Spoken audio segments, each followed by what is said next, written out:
Welcome back to the Convo Couch, everyone. Pasta Jardula here. Nobody saw that. Yeah, everybody or heard it. Everybody saw it. You get on me for the intro, and here you are just coming out. I'm Fiorella, by the way. Monday morning, dry, heaving. Bleh. I just hate establishment lapdogs. What the hell we have is a pet. that? Here, you can't see it. Johnny Sue on the ones and twos. It's an invisible Llama. llama. Give me this. No, it's a llama. No, it's not. It's like a unicorn. It's a unicorn llama. What? Oh, my nails are. Oh shit, my nails aren't like. Like you can go like this. Go like this with your nails real quick. No, hold your hand you up. Can't see them. Yeah, but you'll see the TV screen. Like hold it up. What? Hold no, you can't see them. Hold it here, dude. No, dude. Like this. Dude. Look at that. Like it's like the Okay. So Johnny, wait, there's a story. Give Johnny back the llama. We got the llama because we won a lot of tickets at Dave & Buster's when I went with my sister. You guys went to Dave & Buster's? Yeah. The OC. Irvine. That's the one I started at. I opened up Irvine. I opened up OC. All right, guys. Long sorry. time ago. You're Johnny.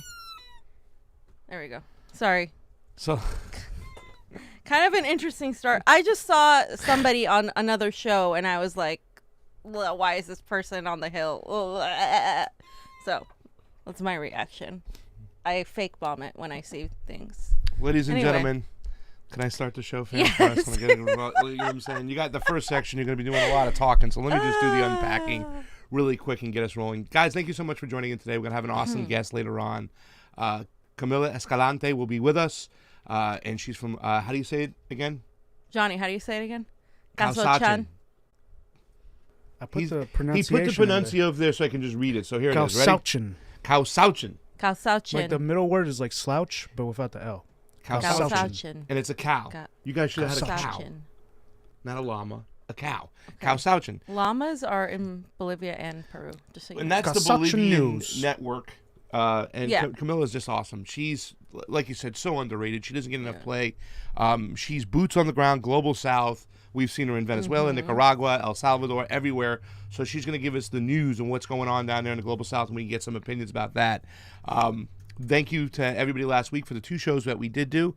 We had off Monday, but Wednesday and Friday we were like tops of the week in Rokfin, up there with Jason Burmy, Ryan Christian, and Union of the Unwanted. We had the top shows. It was really awesome last week. So thank you for everybody who jumped into Rokfin, Rokfin. If you haven't done it yet, go over there. You can sign up for free if you like, get an account. You can follow us there, or you can just jump on in. You don't even have to create an account now to follow us there, fam. So it's pretty awesome. So please do that. Thank you to all our Patreons as well. And to everybody who left those lovely super rays over the whole month. Guys, it means so much to us. You really help us going. That's why we are so thankful when you give us money. Not like the people who are on the hill who kind of bully you into give us money. We need money to cover the real stories. You got to help us out. Nom, nom, nom. Stop. Sorry. But it's true. I'm going to do it again. I am thankful for that, you guys do that for us, and it's amazing. We all love you here. We can't do this without our audience. We would be nothing, and you guys have made us something, and that's great. By the way, Trey Wright was the first to jump into the Rokfin. Rokfin. Guys, like, share, subscribe, do all that good stuff, because they are demonetizing us like cray-cray on YouTube right now. And hi to everybody who's on YouTube. We love you. Thank you so much. Fam, let's jump right into it because the first one. Get in there. All right. So, sorry, I was distracted. So, AOC, right? And I'm sick and tired of talking about AOC, but every single other day she does something really stupid. And most of us here on this audience know who she is and how much of a phony she is and how terrible she is at her job or what she doing anything of what she promised. But a lot of people still don't know that. So AOC actually is so anti-establishment. She's such a revolutionary, right? That she has a special about her on CNN. It's coming on tonight at 9 p.m. So I'm just gonna mention it later on. But we'll have to watch it and see if it's anything of substance. What'd you do to start the show? Yeah. Sorry. That's what I have to do. So anyway, but she also did this whole little AOC live stream, where she does her whole AOC-isms. And she called her critics negative Nancies. She said, it's okay to say when good things happen. We don't have to be a negative Nancy all the time. So let's hear what she said, and then we'll talk about why this is really, really bad. Wins when we can get them. And then take our wins when we can get them. And then we'll talk about the work that needs to be done. Because I think that it's okay, sorry, I'm moving this a little bit. I want to make sure you guys can hear me. It's okay to say when good things happen.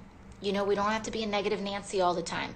There's a lot of stuff that there is left to be desired that we need to build power to get. But the way that we build power is by acknowledging our achievements along the way, hype ourselves up, and then move on to continue on to the next fight. Because we got a lot of fight ahead. We have a lot of work ahead, but this is major. You know what? That is just nauseating.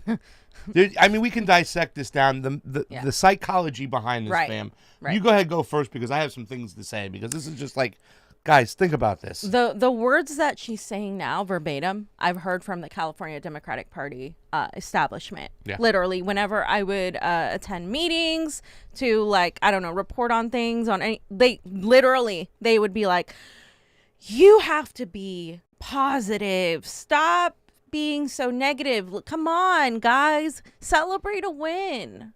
Like, come on. Like, you know, there's so much more we have to do, but it's okay to say when you won. Of course, duh. But what did we really get out of this eviction moratorium expansion that's selective for certain people? Like, it's really not what she's saying. What her and Cori Bush are making it out to be, it's really not that. And so, the way she's manipulating the rhetoric, right? She's basically, AOC is there to use progressive rhetoric and the progressive brand to pretty much knock down any real revolutionary attempt. That is her role. That is the role of the squad. That is the role of any of these progressives within the Democratic Party, because they're not challenging the Democratic Party at all. They're not challenging the status quo. They're telling you, sit tight.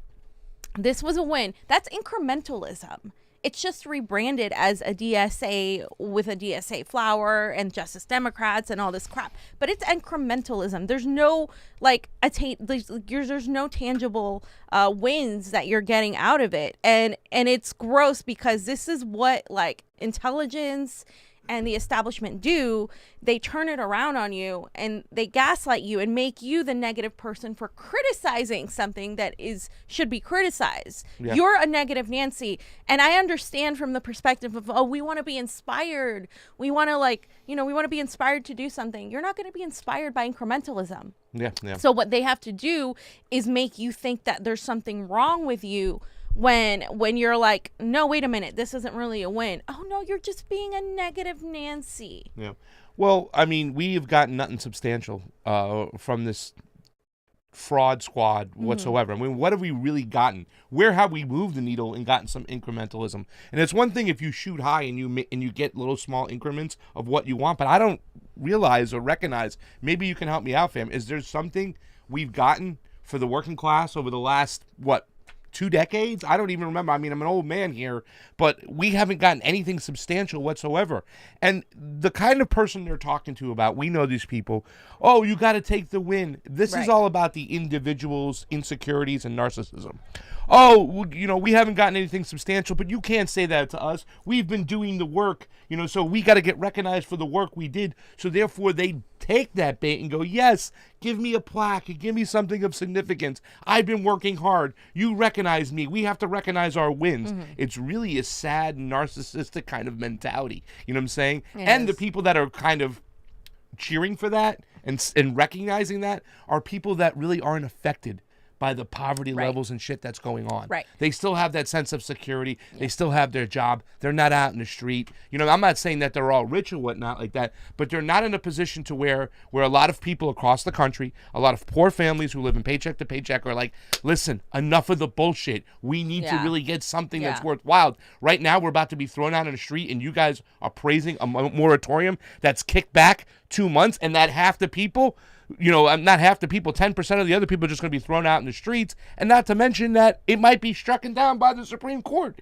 They didn't try to cancel the rent. All they did was kick the can down the street and act like it was something good. And it's disgusting when they do that shit. And if AOC said those words to the unhoused people here that are, or the, the housing advocates here that are like literally like waiting for this massive eviction, that are, being targeted by the police and the LA City Council. If she went and said, oh, we need to celebrate this win, they'd be like, what the hell are you talking about? Get the fuck out of here. Yeah. That's what they would say. Yeah. And so I also wanted to go over this little teaser for tonight's CNN thing, because again, like, nothing shows you're such a threat to the establishment and the status quo than having the propagandists prop you up. I mean, the biggest propagandists, the CIA. There are more CIA CIA affiliated journalists working at CNN than any other network. by the way. I mean, apart from MSNBC as well, but like literally. And here they're doing a whole special on her. And this is what it says. She went from waitress, bartender to Congress.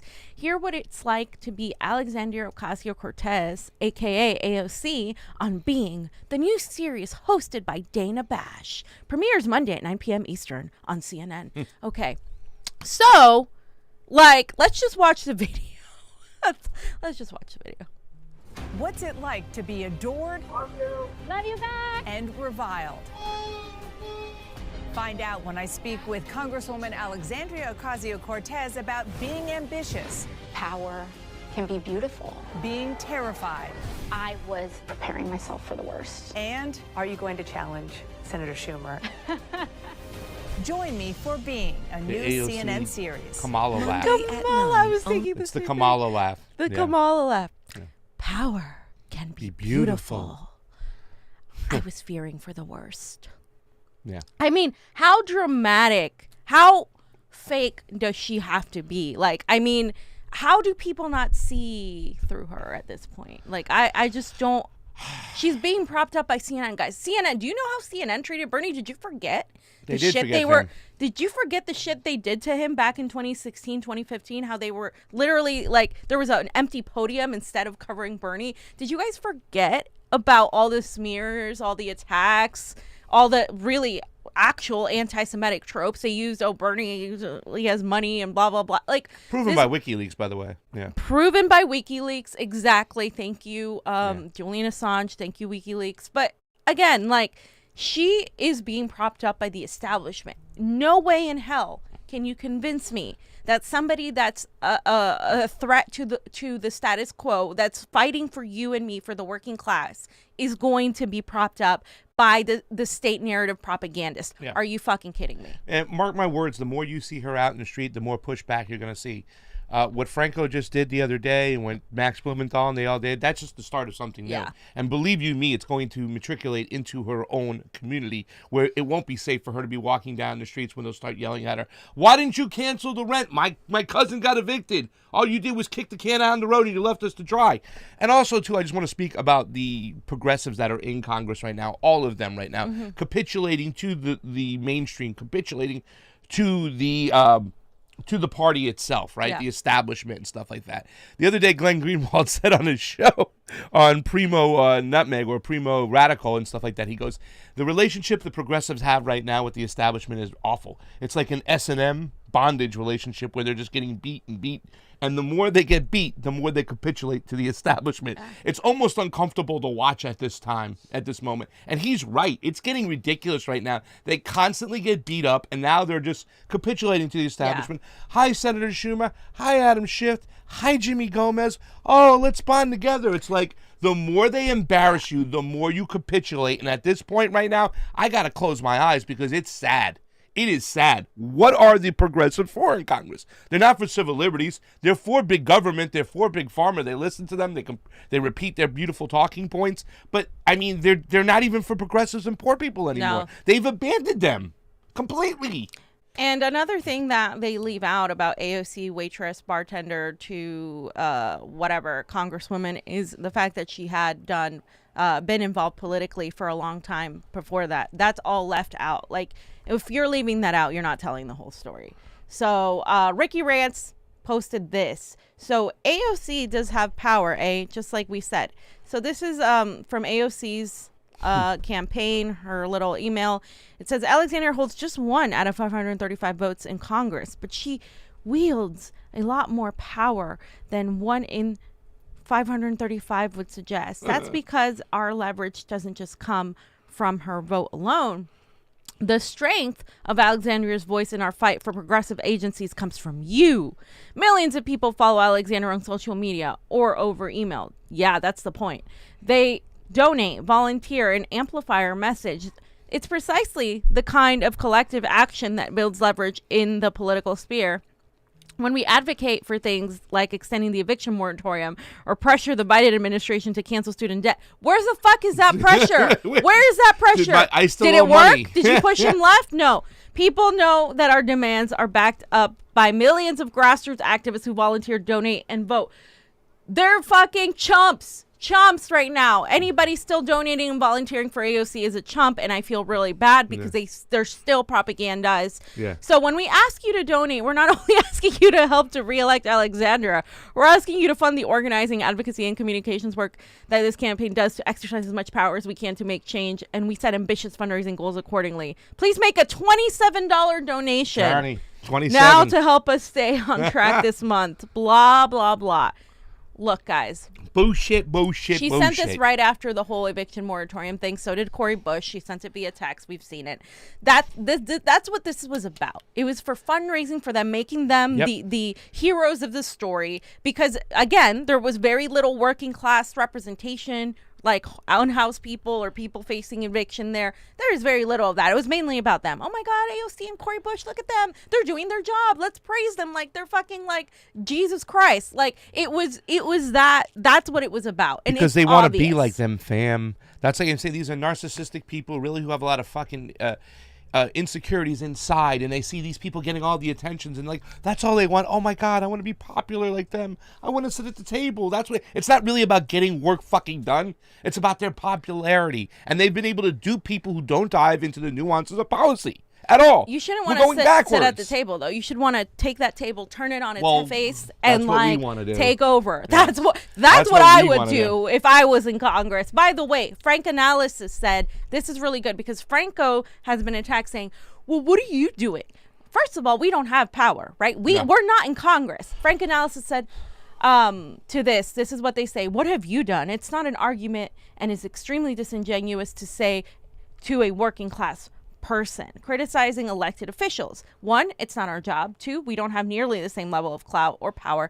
3, we're not elected public figures. It's as simple as that. You can't tell people criticizing the squad, well, what have you done? Well, actually, a lot of us have done a lot more by organizing direct actions or attending direct actions or talking about the truth. Yeah. But that's beside the point because we're not in fucking Congress. So stop using that argument. Here's another point I wanted to make that, remember the video where Nancy Pelosi was arguing that we didn't have the votes? Yes. We don't have the votes. Yes. So the ACA at that time had 40 co-sponsors when it passed, and Medicare for All has 117. What? Yet progressives or organizations and politicians such as Mark Pocan, who's a fake and a fraud, suggest that before pushing for a vote for Medicare for All, we need more co-sponsors for it to pass. This is about political will and courage. See, they're not going to do it. Here it is, the Affordable Care Act, and then the Medicare for All. You can see the different co-sponsors. Johnny put it on the screen. So there you go, guys. It's bullshit. And by the way, Nancy Pelosi said, regardless of the co-sponsors, she wasn't for it. She said, I'm just not for it. I believe the path is through the ACA, and we all know why that is, because she is fucking a fucking politician, and that is the system we're in. So how do you propose to win elections this way, fam? And another thing that I saw somebody that was just on the Hill crying about was, oh my God, you guys are so silent that AOC is being like, look at what the squad's doing. Look, they're threatening to withhold their vote for the $1 trillion infrastructure bill. Because what does that fucking do? First of all, they're not going to do it. Second of all, it doesn't do anything. The bill's going to be shit. Yeah, let's be honest. I mean, you're going to make us do so much freaking homework to expose your sorry asses. Is it going to be green jobs? Is it going to be like, are we going to do this in a nice way for the environment as our infrastructure? So, or is it going to be a kick down to a bunch of people, fam? It is a kick down. Yeah. So we're not going to, it hasn't been voted on yet. We'll go through it when it goes voted on. But I just wanted to mention that last night they voted to end the debate on the bipartisan infrastructure bill, and it's likely to pass this week. The senators voted 68 to 29. And it required 60 votes, and 18 of the GOP joined with all the Democrats to help advance it. Basically, it just focuses on roads and actual like infrastructure rebuilding. Isn't this the one that has the one where they're gonna tax us per mile we drive or something? It might be. I said, I want to break it down when we have I think that's the one. I think this is the one. Yeah. So we'll know by tomorrow or Tuesday. I think if it passes or not, but there's another bill that AOC is threatening to withhold, like she's threatening to the squad and AOC are threatening to withhold their vote for this. unless Biden passes another bill that is supposed to help the working class, but it's not. There's really nothing there. I just wanted to find that one part, fam, if you have anything to say on that. No, I mean, we just got to see this bill as they break it down. I know that they're already starting to hype up. Look what the squad's doing. Nobody's even looked at the bill itself. Yeah, so they haven't. we're gonna say we're gonna see what's going on, and we're gonna break it down. We'll look at the bill, and we'll see. In other words, they're gonna be fighting for shit. They're gonna be fighting for turds, and they're gonna be, look what we fought for, look what we got, and stuff like that. You know, I mean, I think unapologetic YT. He said that, like, it's like, say if you were starving and somebody gave you a shit sandwich and you're like, I don't want to eat this, it's a shit sandwich. It's like, at least you got that. You got a shit sandwich. That's be basic. Happy with it, and that's it. But no, we shouldn't. No. Because these people are supposed to be fighting for the people. And an infrastructure bill, a real infrastructure bill, could change the whole complexion of the United States. They're acting like that is what it is, but that's not what it is. And I just wanted to point out, too, that House moderates are ramping up pressure for Pelosi to bring up the bipartisan bill as soon as it passes the Senate. And then this sparked backlash from progressives. So AOC tweeted, right, if moderates want to blow up the infra deal, it's all the way at the bottom, that's on them. Rep AOC from New York tweeted, just because something is bipartisan doesn't mean it's good. Look at Wall Street bailouts. So this is what she does. CARES Act. Look at that. Yeah. So she wants, they're saying they're going to hold their vote until they pass something, another bill. And there's she's responding to this Manu Raju about the moderate House Dems raising concerns about the cost of the package. So the progressives are supposed to do something, but again, time and time again, they haven't done anything. And we're going to go into this next time. Was that something you put up there? Or No. The life flight? No. I think that was an accidentally clicked. All right, guys, thank you so much for everybody for joining. We have 46 people watching on the Rokfin. All right, we did send it. Well, I'm going to start reading some super rays. Anything else to say about that? I mean, obviously, we have to get into this infrastructure bill. I'm going to hit up my boy who's been looking into it, Shadow Band Refugee. He's been ahead of this whole situation, but it's going to be a bunch of crap. It's going to be a giant slush fund, you know what I'm saying? And it's going to go out to contractors. Work's not going to get done. It's not going to be done in a green way, you know what I'm saying, which the whole planet is burning up, but we'll see. There's a lot of pet projects, as usual, in this bill. So, I mean... You can certainly bet that they're going to pull up some theater stuff over here. All right. So Embald Fate. By the way, Trey was the first one to walk in, sending you love. We love you. We love you, Trey. Embald Fate. I usually don't like to talk about the shit lib neo-progressive. I find them unserious and a waste of time. But after I saw Tim Black's crazy rant where he claimed Joy Gray is a white woman and a humanist, go crazy on Twitter. These people are insane. It's not that hard to understand. The DNC admits they cheat in their elections, and some people don't want to participate in that. Yep. And not even that, the people that they're calling out are not even looking at that. They're not looking at it. No offense. ROKFIN. Rokfin, thank you, no offense, we love you. And Embald Fate says, always remember, real socialists get killed or jailed by the CIA. Fake socialists push regime change and imperialist talking points in Cuba and Venezuela and Russia until CNN gives them a TV special. Embald Fate, who are you talking about?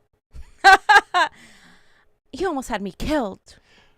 Anna Mayers, we love you. Question to the fam. Question. Anna Mayers, anything you got? Any question you got? Please send it on over. We will be paying attention. There are 378 people and climbing on the YouTubes. Guys, get on over to the Rokfin, ROKFIN. Help us on out over there. You can always sign up for free. You can join for $9.99 a month and get everybody's premium content across the board. We have a premium video up right now. We will, of course, release it from premium so that you can watch it after. But that does help us out. And thank you to all our Patreons as well. Do we have the guest yet? All right. We are still waiting on the guest. So what do you want to talk about, fam? Oh, we got another super. Ooh, Shadow Band Refugee, the infrastructure bill is the blueprint and plan to build an infrastructure to put the entire population into change. Yep. That's the infrastructure package. The infrastructure of the fucking masters, says Shadow Band Refugee. Data collection and surveillance for bullshit bridges and roads. I was reading and they mentioned that too. I was like, this sounds like some fucking Davos fourth industrial revolution crap, because they do it under the guise of, oh, we're helping the working class, we're making this easier for you, we're going to improve blah blah blah. But again, where's the money from COVID that these governors were given? 7% was being given out, fam. We haven't even seen that. And only 7%. Like, what the hell? There's no accountability, there's no way to trace any of this, and people were expected to cheer for this bullshit, like, when they haven't done anything, like, at all, when the working class hasn't seen any gains from it. Like, do not let these people gaslight you at all. Like, stop. Like, this is continuous. Yeah. By the way, ARAM says, everybody wait for the post-legislative tragedy speech. We didn't get everything. They didn't get everything. No. Nobody got everything they wanted. We got nothing. And that's the mark of a great bill. Now it's time to move on and continue to do the important work for the American people, which is nothing more than gaslighting, blowharding, and bullshit. Keep it real. Thank you for the Super Ray contribution. It is always look at that, 27 appreciated on the couch. Okay, let's get in here. So today's guest is awesome, ladies and gentlemen. I'm really excited that she's coming on today. Her name is Camila Escalante, and she actually works for a news network called Couch. Did I say it right? Couch? She's going to probably correct me when she comes on. She's one of the greater journalists out there right now that's not getting enough play. She's actually boots on the ground in the global south. If you see her work, you'll see her in El Salvador, Nicaragua, Venezuela, everywhere. So we brought her on today. Ladies and gentlemen, Camila Escalante is with us. Thank you so much, Camila. How are you today?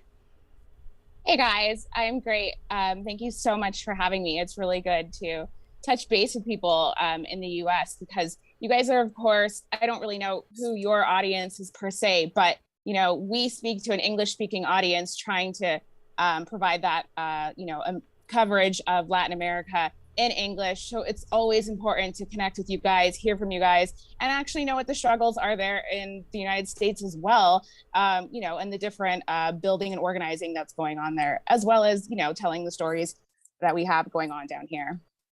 Yeah, thank you for coming on. I was just in Peru covering the election too. We'll talk about that later, but Pasta, you wanted to start off asking? Well, Camila, since this is your first time on the show and there's a chance that you can be a repeat guest, why don't you give the audience a little explanation about how you got involved in journalism and how you ended up at Couch News?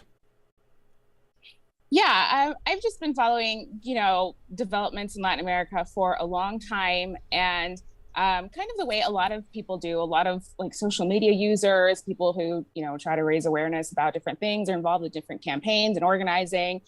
And, I think at some point I just started doing it. And, the director of Telesur English at the time reached out to me and welcomed me to Quito to come work on, stuff at Telesur English. And so I was there for several years, and I got really into covering a lot of issues, obviously Venezuela, and there was just not enough coverage of Bolivia.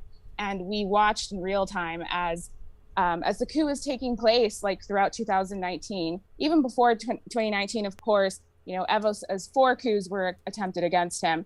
And in 2019, it just seemed like they were really destabilizing the hell out of this country. I'm back in Bolivia today, by the way. Oh. Nice. So just to say that. So back home. And, we just or when I say we, myself and my colleague, Oli Vargas, and some other people in Spanish as well at Telesur, we were really pushing for Bolivia coverage. We saw everything happening. And when the coup was actually consolidated in November of 2019, it was just an absolute shame, I think, for our continent, that there wasn't more solidarity, that there weren't more people following what was going on. And I was here during the coup. I was in El Alto at the Sincata massacre, the day of the massacre, before the massacre, after. I was at the hospital talking to the victims' families. I came here to Sacaba, which is more closer to our region in the Tropic of Cochabamba, where the regime of Janine Áñez targeted union members who are part of the federations of coca growers here in the region where we're from. And it just seemed like there was just never going to be enough time were I to return to Telesur, to Quito, to, kind of my office job. There weren't enough hours in the day to get around to the important coverage of the social movements and the resistance to the coup and everything. So we decided to do our own Bolivia project here. to summarize quickly. And so that's Kasashwa News. We're part of a radio station that's based here in this area, the Tropico of Cochabamba, which is known for coca growing, traditional indigenous, the coca leaf. And so this is where we're based. And of course, it was very key and important for us to cover Bolivia during those crucial months of the US-backed coup. But now that the Bolivian people have triumphed over the coup and restored democracy, we of course have expanded and are covering a lot more things. And I now have the ability to do a little bit of traveling and cover some more of our continent. Well, Awesome. you're doing amazing work out there, and I'm so glad that you came on with us today. Let's talk about the first question. Let's stay in Venezuela because I want to talk about the mindset, because we have a lot of people over here. You talk to a lot of Republicans. They want to build a wall, right? They don't want people coming in to the country. They somehow get caught in this kind of like false dichotomy that if you give an immigrant some money or healthcare or anything like that, that takes away from a veteran. You talk to a liberal or a Democrat, you know what I'm saying? They just want great treatment, a better treatment of the migrants that reach the border and stuff like that. But none of them actually talk about the actual root cause, which is foreign policy and regime change. Now, you've been in the Global South for some time. Can you give us your thoughts on the U.S. empire's intervention and sanctions on Venezuela and how that possibly could lead to the actual mass migration to the U.S.? Because a lot of people don't square that circle to realize that, hey, maybe we're causing problems over there, and that's why they're coming here. But you've seen it firsthand. So, absolutely. I mean, and we're talking about migration because of the numbers of people that we've seen leave Venezuela in recent years. But in the same sense, similarly, we've seen people leave other countries that are not sanctioned, like Colombia. People don't really discuss in the mainstream media anymore the fact that Colombia was the country here in the region, but around the world, like in Canada and the UK, where just millions of people had to leave because of the conflict there and the high levels of violence. This is a country that is closely allied with the United States. And the fact is that, in Latin America, just for one reason or another, countries are made to be absolutely unlivable. In El Salvador, we have people claiming that, there's people who support Nayib Bukele, who is a neoliberal and who is like an anti-democrat. He is a tyrant. And he is, for all intents and purposes, he will be working against the interests of the people. And he does have some level of support there, however. But people say that he's fixing the country and everything's going to be so much better under Nayib. You still see massive amounts. He's now been in the presidency for 2 years, massive amounts of people heading up to Guatemala, to Mexico to try to get into the United States. It's the same case in Honduras. It's the same case in Guatemala. All these people trying to head northward to look for some sort of, economic opportunity and betterment. And so, the situation remains the same, that these countries are not developing. The USAID and these agencies that pertain to the United States, a lot of them work underneath the CIA and the State Department. They disperse money throughout the entire continent to communities, to organizations, including women's organizations, indigenous organizations, all sorts of things. And yet we don't see that massive, amount of money in the form of any investment in any actual, social programs or the betterment of people's lives. Is literally just there to scam people. And in a lot of ways, it's there to deter people from, creating revolution, from organizing. They use these sorts of programs and, USAID presence to try to get people into, certain organizations so that they will oppose the leftist organizations in those countries. And so when you don't have strong national policies of development, towards economic growth, the way we have here in Bolivia, which is, a policy that began under Evo Morales of nationalizing strategic industries and, building important jobs here with the traditional sectors we have here and the natural resources and exploiting them in order to reinvest in the economy and invest in the people here in order to build roads, make sure people have houses and running water, that people have access to internet so that kids can actually have school on their tablet or laptops so they can even own these devices. All these different things are so important. And we have so many countries that have just been absolutely destroyed by the neoliberal model. And that's forcing people to leave. And the ones that wouldn't be destroyed, where the governments are trying to implement similar economic models to which the movement towards socialism has here in Bolivia, which the Sandinista government has in Nicaragua, these countries are under attack, and they're constantly under the threat of destabilization and a coup. And, right now, the right wing, the far right in Bolivia is trying to stage another coup. I don't know if you've seen some of like the tweets that Evo, Evo's Bolivia is not a big Twitter country. We are obviously at Calzashua News, but Evo's, one of the loudest voices on Twitter. And he's saying a coup is in motion right now against Luis Arce. They're trying to undermine the president. They're calling for, all these strikes and stuff like that against the government here. And this is just another attempt and against the democratic government, but it's going to be aided. And, these U.S. agencies are funneling, money and support and resources in different forms to those right-wing actors here on the ground to destabilize the country in the same manner which they applied that same template to Nicaragua and to Venezuela in order to support the opposition groups, opposition parties. And so, absolutely in Venezuela, the situation is so extreme with the sanctions that it really affects every single facet of life. Yeah. Those are not sanctions on individuals in the high ranks of the government. Those are sanctions on the Venezuelan people. And it affects the type of services and products you can buy. It affects the prices of things. There's scarcity. There are power outages. There are all sorts of issues related to fuel shortages and not having the necessary equipment or spare parts to repair some things when there are issues. And that, of course, has contributed to, some of the different infrastructural problems and maintenance problems around the country in Venezuela. And so it makes things very difficult. And, at the same time, you have Venezuelans who are already living in the exterior. Some of them are in the US, for example, and they're telling their family members and friends, hey, you should come. We've made money. We're doing well. Some people do well. Some people do fucking horribly. And that is unfortunately the case in Peru, where a lot of Venezuelans go and experience extreme hardship. And they have been heading back. I just wanted to kind of go off on that for the next question, because because sometimes all people from the West, right, from the Western perspective get is, look at these Venezuelans. They're fleeing for a reason. They're fleeing because they don't have money. They're starving over there, blah, blah, blah. That's the narrative you get here. And even in Peru, when I was there recently, the Peruvians were a little bit like, yeah, Venezuelans are coming here and taking our jobs, because what happens is, it's not Venezuelans' fault. What happens is the business class at the top knows that they can pay Venezuelans less wages, because in Peru you have to provide a minimum wage. I think it's like 800 soles per month.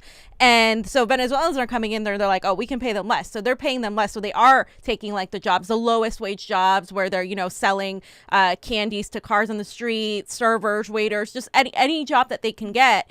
And so there's this whole kind of like xenophobic attitude against them. And even when Castillo was running, there was almost like this, well, no, we're not Peru no es Venezuela. We're not going to turn Peru into Venezuela. There was like almost even on the left there is that fear of being compared to Maduro. So how do we get around that? Because there's people coming in from Venezuela and saying, hey, it's really bad over there, Well, it's a horrible trend. And I saw it throughout the entire, Peru Libre or, Pedro Castillo campaign. And we've seen it in every country.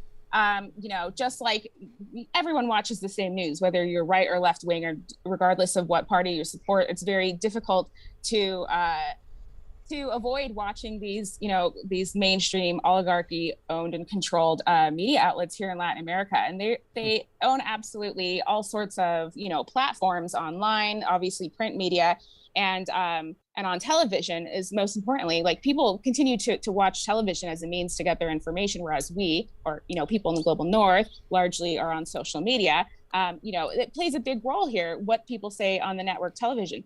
And so, even in the case of Ecuador, it's very similar to Peru, like you said, that people, they come, a lot of people don't want to stay in Colombia because of the high levels of violence, because of the insecurity. And, even though most people would like to, Venezuelans would prefer to stay close to home, to be able to go back and visit home and just make a little money. There's not really so much money to be made in Colombia. So they'll head southward to through Colombia to Ecuador and Peru.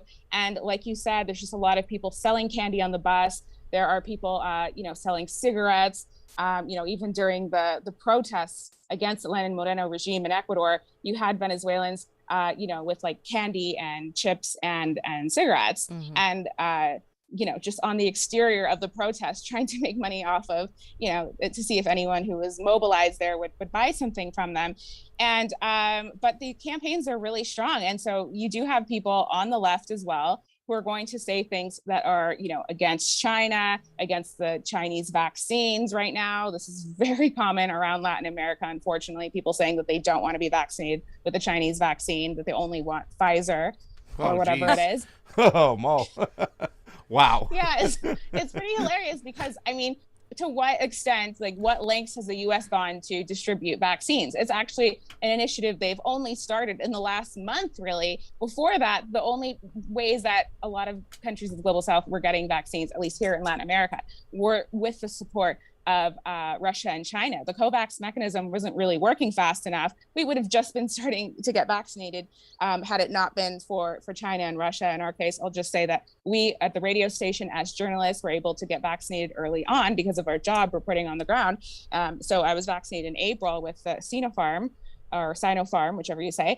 And so we're really, grateful for that the Bolivian government was so on it, and they, made sure to make use of their, strategic relationship with China, and to be able to, make those demands and pleas to help out with the vaccine situation. But nevertheless, like you say, there's these issues with xenophobia against Venezuelans, and against, it is overlapping with anti-communist sentiment, as you mentioned as well, anti-socialist sentiment, all these, all these jokes about Maduro. And the fact is it's coming most from countries that are doing quite badly. They say we don't want to be like Venezuela, but, what are the prospects for young people living in the poor areas of Lima? How much better is their situation in terms of the opportunity they have, whether they do or do not go to school, in the country they grew up in. It's kind of absurd that they would make comments, given that there are high levels of crime, in Lima as well. It's absurd that they would make these comments about Venezuela. So that's absolutely a problem. But I think that, this is the result of a, lack of political education on like a wider scale, where I do think that, the vast majority of the leaders, it seems in Peru Libre, for example, do have a good political formation, and they do have like a strong left ideology, and that's really important, but it needs to kind of filter down to the bases. And so obviously we don't blame, any of the Peruvian people for some of the things that they say, knowing where those are, those sort of sentiments are rooted. But we do hope to see that, it's just a very spectacular thing. I don't know, maybe you guys want to talk about Peru later on, but it was spectacular to see like that outpour of support for the people's candidate, and that they were able to triumph and, fight for that win that Fujimori was trying to steal. And so now they have this opportunity to try to, kind of strengthen the political consciousness of the base. Yeah. Well, last question real quick on Venezuela, and we'll jump right into Peru then. Is there any weight to the argument, like say an independent mindset of a person who says, I have no problem with socialists, I have no problem with the Chavistas as a whole, but Nicolas Maduro just isn't getting it done regardless of the situation, and maybe he should step aside for someone else in his party to take the lead? Or in your opinion, do you think Nicolas Maduro is the rightful leader of the movement? Yeah, he was definitely just the person that Hugo Chavez wanted to take the reins.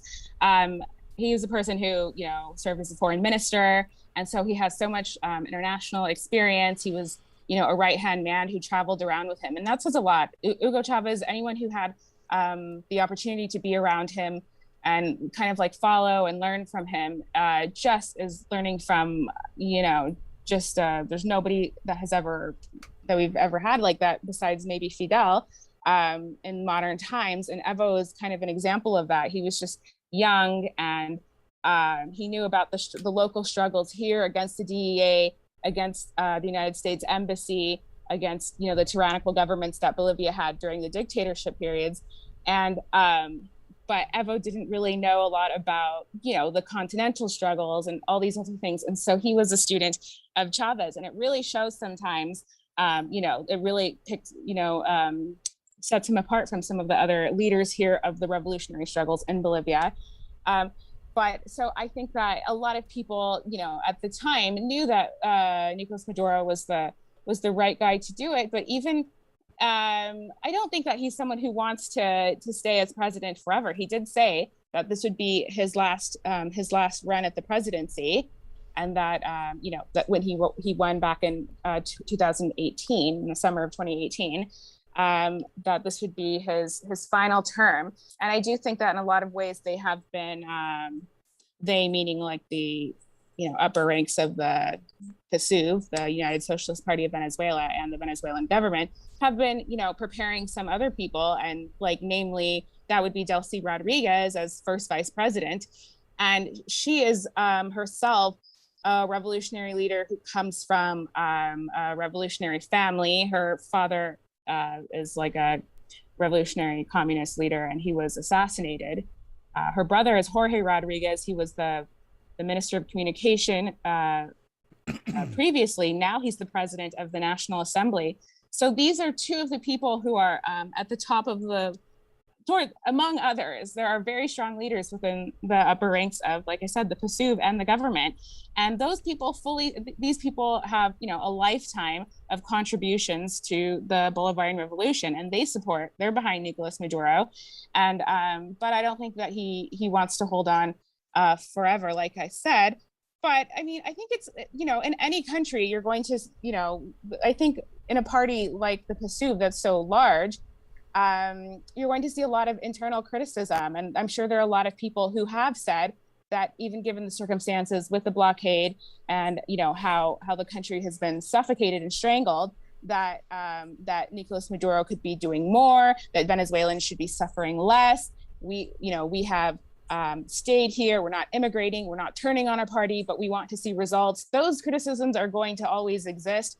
But I think it's important that from the exterior, we don't impose and we don't, make suggestions on how we believe that their brand of socialism is supposed to work within their own country, because it's absolutely not the same as Nicaragua or Cuba or Bolivia or any other country, China, or anywhere overseas. I mean, everyone's revolution and process is going to be unique to the, unique circumstances that exist. Mm-hmm. And I think our responsibility goes back to solidarity with the people, solidarity with their movement and their revolution against imperialism and foreign intervention. So just back to Peru real quick. We've already seen Castillo and Peru Libres, the Peru Libre Party, obviously with Pedro Castillo at the helm, make strong connections with Bolivia and Evo Morales. We have seen that solidarity in the recent weeks. Do you see this relationship going into something more, considering the fact that both Peru and Bolivia sit on rich mineral resources like lithium, copper, etc.? Yes. So today, Evo's supposed to be heading back to Peru. I don't know if it's supposed to be on the low key, but because he is like our boss. He's the president of the union, the Campesino Union, that owns our outlet. And so he has this trip planned. I don't know if it's to meet with movements or the Peru Libre Party, or maybe I would love to know. I can only speculate, but I hope they really are going to try to conduct some facilitations and try to, articulate things.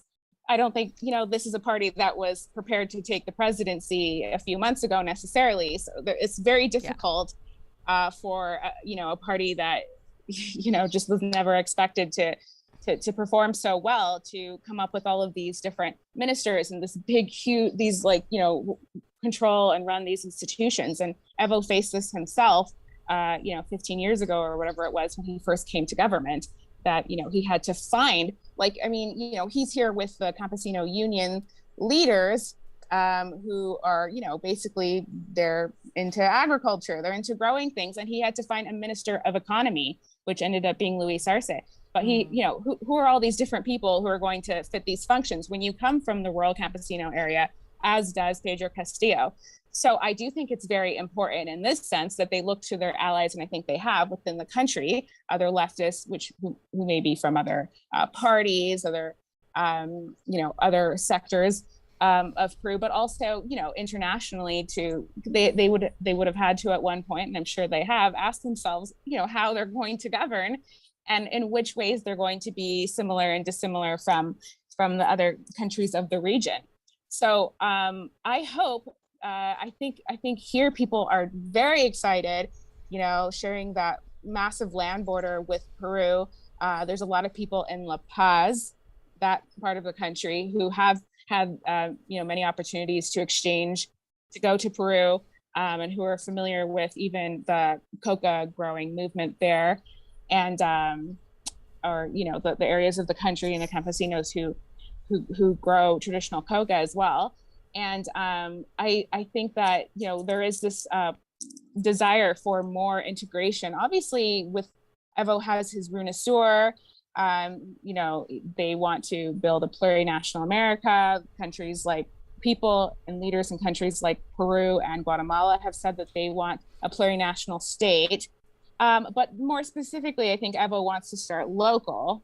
And I think a lot of the movements here want to start locally. And so that means building bridges with like Peru and Argentina and Ecuador, this region of the country. And so, we're hoping as well as Kasashra News to have the opportunity to go there, to be able to, of course, you guys know far more about Peru than I do, but we want to be able to, do some interviews of people in the rural area and those cocoa growing unions, like I mentioned, because we have some connections to the unions here, and to just hear the perspectives and struggles there, because obviously we know that there are some major overlap.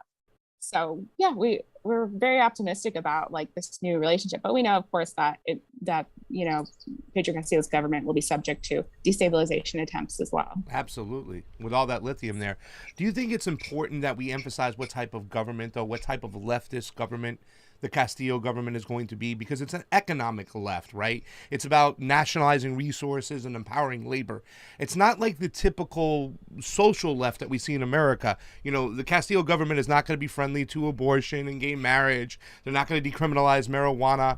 I think it's important that we point these things out, because I think if we don't, and we don't let Americans understand what type of leftist movement it is, it could eventually be used to manufacture consent for a regime change. Oh, Castillo's bad to women. He's locking up people for smoking weed. What are your thoughts on that, being that you speak to an English audience as well?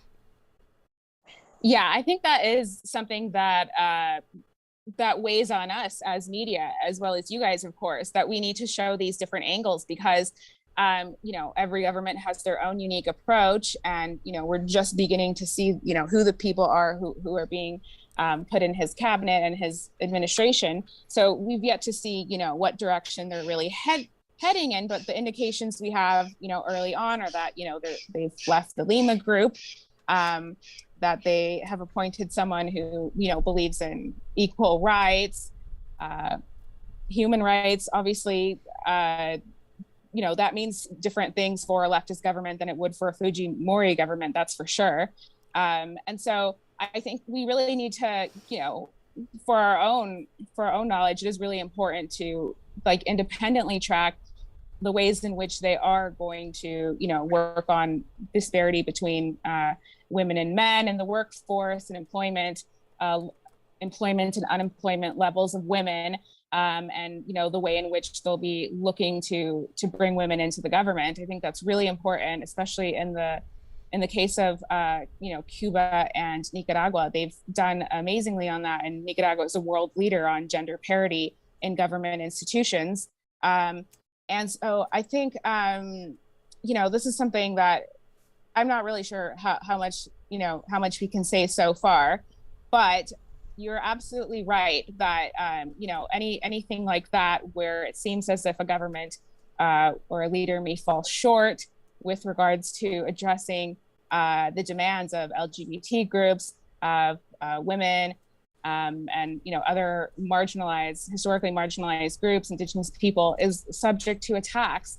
And this is something that, from our perspective, we're trying to hear more from those voices in places like Nicaragua, because that has always been used to say that these governments are not even progressive, or they're not even leftist, as if countries of the global north are doing much better on these issues, which they're not. I mean, in the US, you guys are like literally discriminating against people and not allowing them to use their bathroom of choice. I mean, there are laws that are being passed in different states where it just seems to me like there aren't very good, like for a country that would like to say it's so strong on LGBT issues, it seems that that's not the case at all whatsoever. And that actually some of the strongest, loudest voices, the biggest bigots in the world with huge platforms are actually in the US. So, it's absolutely ridiculous that anyone, on the left in the global north would have anything to say about, people's own choices here. And we also believe that like it really is up to the people to decide what they want their laws to be. And this is going to be different in every scenario. But for example, here, there are a lot of people in La Paz and in the MAS and in the leadership who are very much for the right of women to choose to have an abortion, for their, they're very progressive in terms of all of these different women's rights issues. But if you ask where I am now in the rural campesino area, if we should be giving out, abortions to people when they accidentally get pregnant, women here will tell you no. Exactly. They don't believe that women, that people should be getting abortions. They, believe maybe that people should take precautions and they should not be getting pregnant, unwanted pregnancies, but they're not really for that right now. So it would be an imposition from the exterior for people to demand that a government and an individual like Luis Arce just go and legalize abortion. Well, it is allowed in cases, but and push certain sorts of laws when it's not even being demanded from below. What are the people of the country even asking for? That's more important than, what the expectations are of countries like Canada and the US. Yep. Donnie, did you want to go ahead? Yeah, go. Let's see. Okay. Hey, Camila, this is Johnny. I run the show. Hey, Johnny. The whole show. Cool. I saw your most recent tweet that another coup is being staged in Bolivia. You made this tweet. It was about Evo. It says, Evo, while the people want to work and support economic recovery, the Vende Patria right wing is preparing once again a coup in Bolivia. And with that desire, they call for latifundistas to mobilize. They call President Luis Arce a dictator and want to divide us. So, how are they?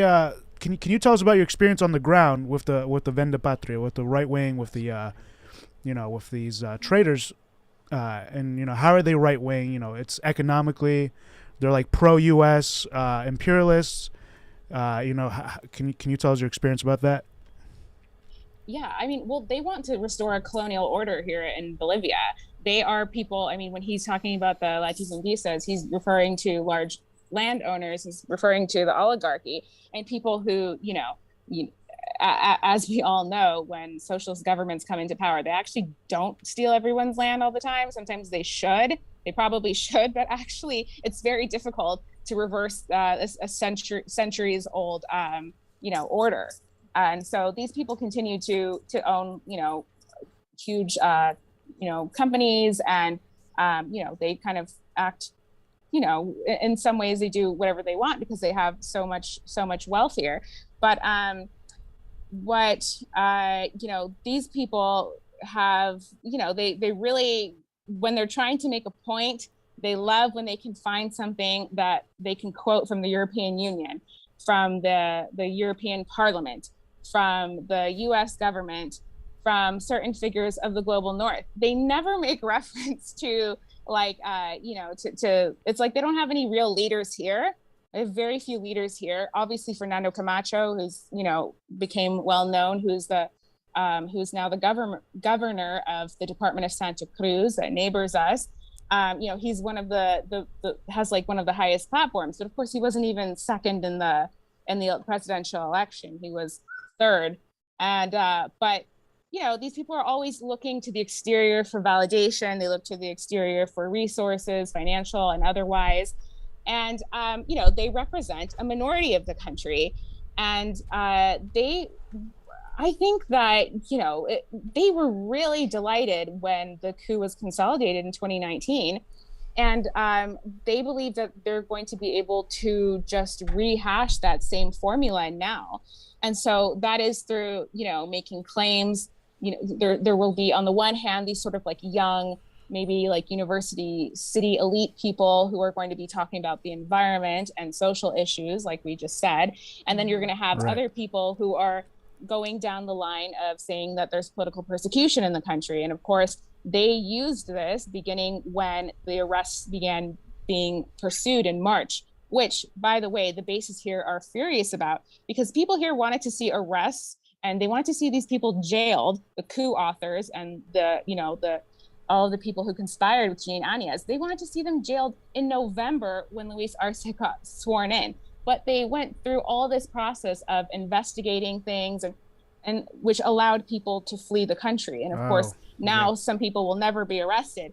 But of course, despite that they took their time with it and we only began to see some movement on that in March, they're saying that this is like, a hostile climate for the opposition, that all of Luis Arce's political opponents are being jailed. And I mean, it's like, it's absolutely ridiculous, because these are the people who literally were, assaulting Indigenous women and calling for violence and promoting the burning down of mass leaders' houses and stuff.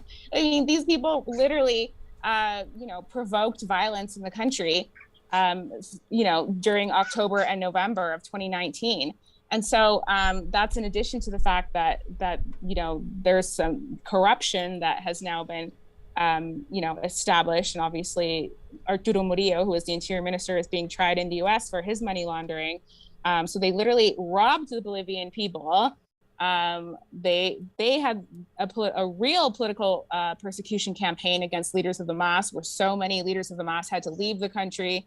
I mean, it goes without saying, but numerous ministers and top-level officials of Evo's government had to leave the country or were holed up in the Mexican embassy for so many months. Not only that, but they were trying to provoke them and get them to come out so that they could arrest them. I mean, they literally stayed the entire coup year in the embassy, and then other people spent the entire coup year in jail, like Elena Flores, who's an Afro-Bolivian union leader of a coca growing union in another part of the country, because there's another part of region of the country that's well known for coca growing. So these people were completely locked up on only political grounds. And so obviously they're trying to say that, the prosecution of Jeanine Áñez's political persecution. But I mean, Jeanine Áñez has no base. She stands for nothing, except for, a coup and being disloyal and stuff. These are all people who even turned on Arturo Murillo when the U.S. Justice Department went after him. And so it's absolutely hilarious, because she, in September of last year, when the elections were just coming up, she had to drop out of the race because she had so little support. Yeah. Absolutely. And this is controlling all of the media in this country and persecuting journalists and left-wing media. She had absolutely no support and had to drop out of the race. So these people stand for nothing. They have all backstabbed each other in the process. These people, meaning the various leaders of the different opposition groups. And I think it's interesting that they are able to mobilize so much hatred in the country and just stir up so much anger and division. But they are the minority, and I think it's very important for the international community to realize that. And I think it would just be so valuable. I don't know. We've never really had delegations. No one's really bringing delegations to Bolivia. But I think I would love to think that this is something that maybe I could help facilitate. But I think if people came here and spoke to the people and interviewed your own people, you go out. We don't need to delegate. We don't need to guide people or set you up with meetings. I mean, I could probably help with that, but you'll just see for yourself, both in the city and the rural area. You'll see, what people think of the opposition, of the far right. People think very poorly of them, and they just have a very loud voice in the media, a very loud voice on social media. They have shiny platforms with lots of followers. I think their followers are in Colombia or something. Like, I don't know where they are, because here they have absolutely non-existent support. And I think people would be able to see for themselves. So that's something we try to highlight. Is Agnes in jail? Yeah, she's in jail. I think because they have recently brought on additional charges. So now she's been given 6 more months of pretrial detention, you know, on the grounds that she would escape if she weren't in pretrial detention, obviously, like everyone else has, and as she was trying to do when they discovered her in her home department of Beni, hiding under a box. I just want to say, too, I think it's awesome that Bolivia is at least pushing back about what happened. Here in the United States, we had Marco Rubio working the phone with the coup. Nobody's calling out nothing for the American involvement in the role they had in the regime change in Bolivia. Nobody on the left, no progressive, nobody. So at least I'm happy that there is some action in Bolivia from the people pushing back on what they did to them. You would think they would, because they're so interested in justice and humanitarian aid. But. Yes. So I wanted to ask you about Colombia, because you previously mentioned that, you know, Colombia is an ally to the United States. It's supposed to be an ally. Now, the crisis in Colombia is largely being ignored by all of the media, even independent media. There was a call for a general strike. There has been a mass, so many murders, very brutal murders of a lot of the protesters and a lot of the activists in Colombia, as Colombia has continuously been used for several U.S. operations, obviously involving drug trafficking and weapons. But do you think we'll see change there as the people are rising up against the current government? Yes, absolutely. It's just really fascinating, the process that's going on in Colombia right now. And, you know, it's our regret that we don't have funding absolutely at all to be able to go there. But we do have, connections to social movements there, namely the National Agrarian Coordinator and the Congreso de los Pueblos, among others.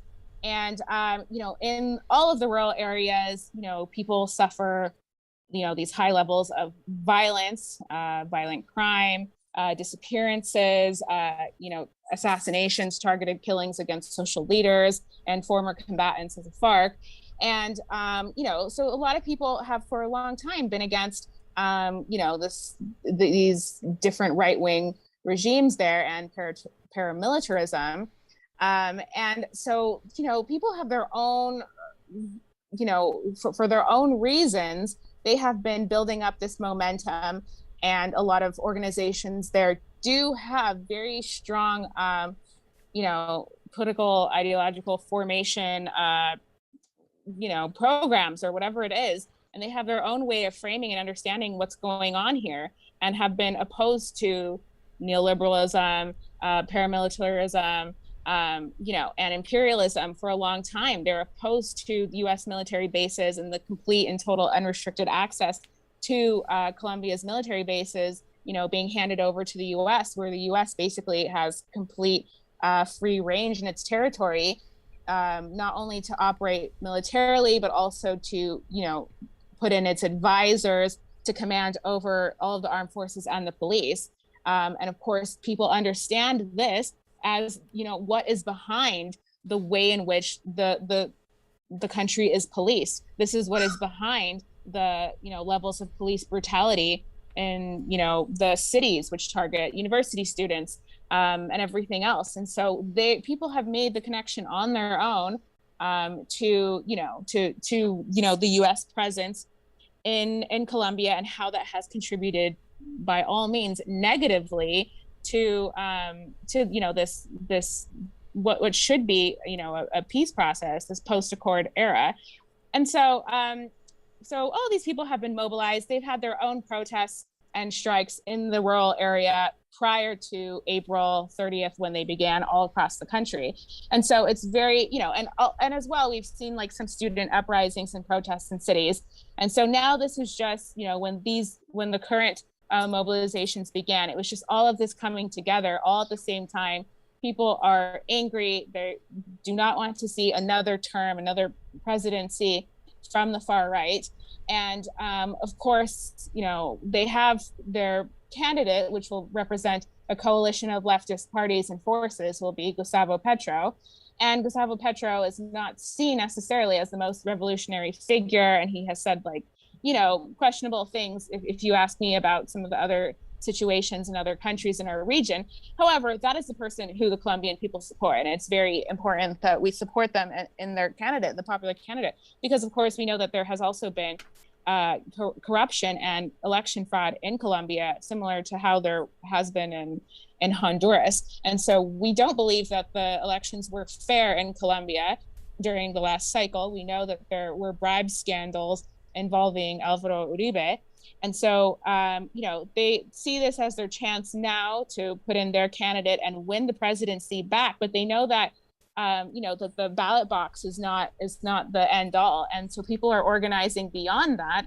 People want to, locally build their own, sustainable economy so that starvation doesn't come by the town or whatever.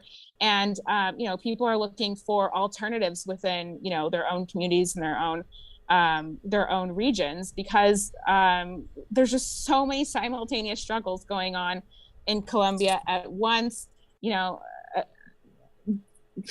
People are, in constant land defense, constantly trying to protect themselves and their families against aerial fumigation, against, these cartels.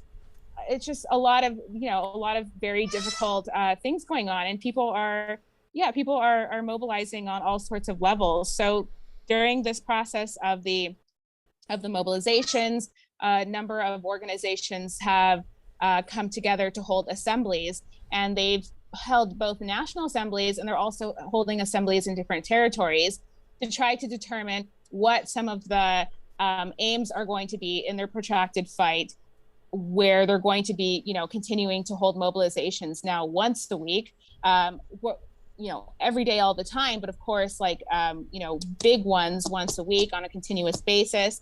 And they, are discussing within these assemblies, which of course are made up of social movements and even indigenous and Afro-descendant peoples and communities. They're discussing, what their demands are and what kind of things they want to push for within the candidacies that run in the next general election, to make sure that their demands, are heard in Bogota.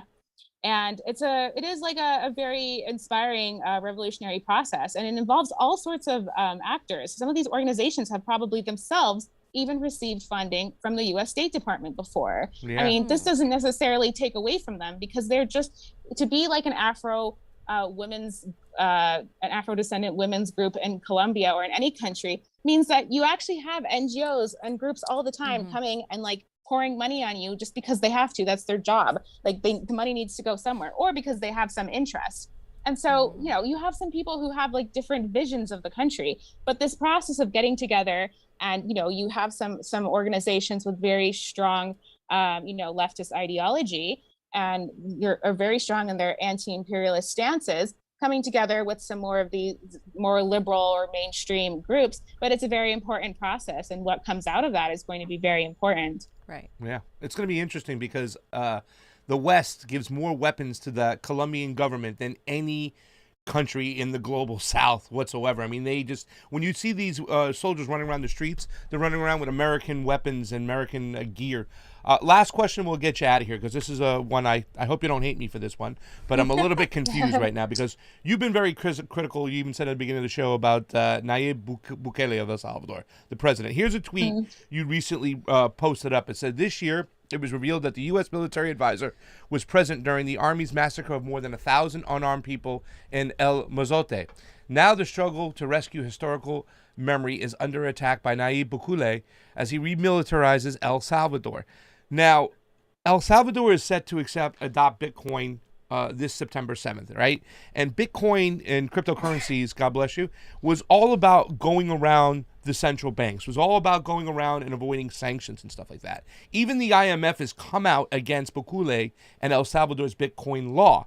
And, when it comes to Latin America, it's all about getting the IMF in there, stealing the natural resources from corporations, putting the people under austerity measures, by using the American monetary system. El Salvador, I think it was 25, 30 years ago, adopted U.S. as their main currency. Do you still think that, despite all the criticisms, that Bukele is not necessarily the right person for the job, but this move could be very, very positive for El Salvador and really take the country from poverty and move it right out of poverty? Because even the whole idea of like mining Bitcoin using the geothermal energy of the volcanoes is kind of genius. Don't you see some positives here with the moves he's making? Because a lot of people look at Bukele and they see him as a guy who's just kind of playing the game to get what he wants for the benefit of his country. Yeah, I think that, I was talking about this to everybody in El Salvador, which is where I'm coming back from now. You're from El Salvador, right? Originally? Yes. Yeah. Yeah. Well, my family is. I was born in the north. But, the idea of, deviating from the dollar when possible and trying to look for, alternative, currencies. And, these are things that Nicolas Maduro tried to do. I mean, he introduced the petro as a national currency in Venezuela. It really hasn't, advanced to the point where people are really using it on a large scale, but it does exist, and there are places that accept it.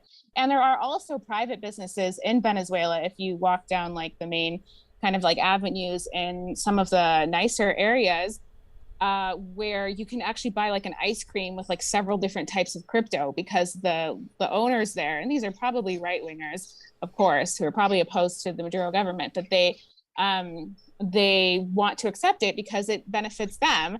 And they know that there are some people, especially in Venezuela, in a country where, there's so many issues with the currency, it makes more sense to use the dollar or euro or, crypto than to use like actual cash. No one really uses cash there. Everyone uses the debit card when they are using the Bolivian or the Venezuelan currency. So I think that, there's several governments who have looked at this. I'm sure that, Iran and others are, trying to figure out how to use this to their advantage as well. The problem with Nayib Bukele and El Salvador, of course, is that these policies are improvised, they're ad hoc. It's all part of like his, marketing ploy. He is someone who cares more about like PR and about, how things appear superficially than what's actually behind them. It would be amazing to me and to, millions of impoverished people in El Salvador and in other countries of Latin America if we were able to implement a system using cryptocurrency that would benefit people, which could be widely used and which we could all, because a big problem that a lot of people told me in El Salvador is that, well, first of all, people don't even have bank accounts, but a lot of people are really like illiterate when it comes to using technology, and they use technology on a very basic level, which is just like their smartphones for things like watching YouTube videos or Facebook videos. Facebook is very popular still. People aren't really on like Twitter, in El Salvador and stuff like that. But, there's this big concern that people aren't going to be able to, go on and, and make these transactions without, some serious facilitation. Somehow someone's going to have to teach, everyone. Sorry. Hello. Sorry, guys. Someone is like calling me and it's.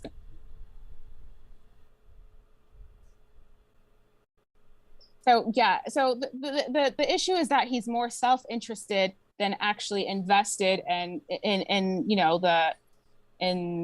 the interests of the Salvadoran people. And, we just see this in all sorts of different things. This is someone who has said that he's going to double the number of army soldiers in the country. So he's militarizing the country when we already have so many issues with corruption within the armed forces and the police. As it is, people are already extorted when they, when you get pulled aside on the highway or something, you have to pay the officer and you didn't even, commit a crime or anything. You're not speeding or anything. They're just looking to make a buck off of a citizen, of a person going to work because there's no one to witness it. And so, so he's trying to militarize the country, even though, people are rejecting that. They're saying, how is that going to help us, stop the crime? We have a militarized country here in South America. It's called Colombia. And in no way has, a massive police and military budget helped helped with the issues of crime and violence in the country, or, the cartels. And so, I think people are a little bit confused because now Nayib has, like you said, faced criticism by, the IMF had something to say about the policy. Then we have like the OAS and like people within the US government who have criticized him. So I don't know if people think that now he's some sort of revolutionary hero. That's absolutely not how it works. I mean, they might believe for a moment that he is on the verge of outliving his usefulness. Maybe they want to find someone else because he doesn't follow orders precisely. But at the end of the day, he is the right person right now to fulfill the interests of the US in Central America, because under Nayib, the US is setting up base in, Salvadoran waters. And so this is the US military. And so, his interest is not to uplift the poorest sectors of Salvadoran society and integrate them into economic life through the use of cryptocurrency. It's simply not that. And I think, we need to look at the wider picture of all the different things he does to realize that he might not be the cookie cutter, picture of what a neoliberal is to someone. Maybe when people think of neoliberal, they think of like Fujimori or something. I'm not sure. But the fact is he is in all ways, still going down that path of militarizing the country, implementing a system of political persecution once again that which is going in a direction that we haven't seen in many years, and making it very difficult for journalists to function, for anyone to speak out against him. And so it makes us very weary of what he's trying to do with the economy. And it does seem, on a whole, as someone who doesn't have an economic program, even though he's making all these announcements every day. So it's very difficult to take any of it seriously. I think everyone in the country wishes him the best of luck, to be honest. Even people who support the FMLN or Arena or anyone else, everyone wants to see, things improve in the country, because the level of development is just pathetic in some areas. And that needs to turn around. There's absolutely no economic opportunity for young people, and people are going to continue to flee to the United States on foot or on plane, without papers, undocumented to the US, like people have for so many years, and seeking better economic opportunity. We would love to see that change, but as it is, people continue to rely on remittances from the exterior, and I don't think that's going to change. Yeah. It's kind of interesting because I think 4 years ago, El Salvador, Bukele signed a 10-year deal with that base down there in El Salvador. It's the biggest U.S. West base out there, and it was a 10-year weapons deal with Israel. You know what I'm saying? So he did amp up the militarism over there. However, I hope the situation works out. We're going to finish up right now. Thank you so much, Camila. I want to be the first tourist to go down there and buy a pupusa with Bitcoin on September 7th. So we might be showing up there. You never know. Thank you. You can already do that. Yeah. There are already places who already have that on like Bitcoin Beach. So even before it was I heard about going Bitcoin to be implemented Beach as a national. Before it was implemented nationally, there were already businesses that were doing that, mostly for foreigners. Right. Yeah. Right. Well, I'm sad to know that, so I can't be the first. Maybe I can be the first on September 7th. Thank you so much, Camila Escalante, for coming on with us today. Please come on again, and hopefully we'll see you out in the field when we get down to the Global South this year. Thanks for your work. Awesome. Thank you guys for having me. It was great. Oh, you want to tell people where they can find you or anything like that, or anything special coming on? Yep, Cal Saskatchewan News on Facebook and Twitter and YouTube as well. We do have some special things coming up, which is now that I'm back here for a couple months, I will be heading out in a couple months back to Nicaragua to cover the elections, to Venezuela to cover the elections, and some other things. But while I'm here, Ollie and I, my colleague, will be launching a radio program in English, because we already have radio in Spanish, but that's not for our Cal Saskatchewan News audience. But and we are going to be having a host of guests from different Latin American countries, but of course highlighting, like we talked about earlier, the struggles of women, Afro-descendant people, and different groups that we don't really get to hear a lot from in the English coverage. So we're really excited about that, and that'll start really soon. But of course, you can find everything on our Twitter at Cal Saskatchewan News. Yeah. Thanks so much, Camila. Thanks, guys. Awesome. Awesome guest. Yes. Awesome guest. That was like I felt like we did a tour of South and Central America a little bit, and we still didn't talk about the Chile and an upcoming election in Chile. You know, I would have liked to talk more about Nicaragua. I mean, there's so much going on. Like, it's great. I would love to go to Latin America again, guys. Maybe we'll cook something elections, up. right? Venezuela, Nicaragua. All the election stuff in Latin America is really interesting to me, because more and more I find out our elections are less and less transparent compared to the ones in Latin America. And yet we go and, you know, meddle in theirs.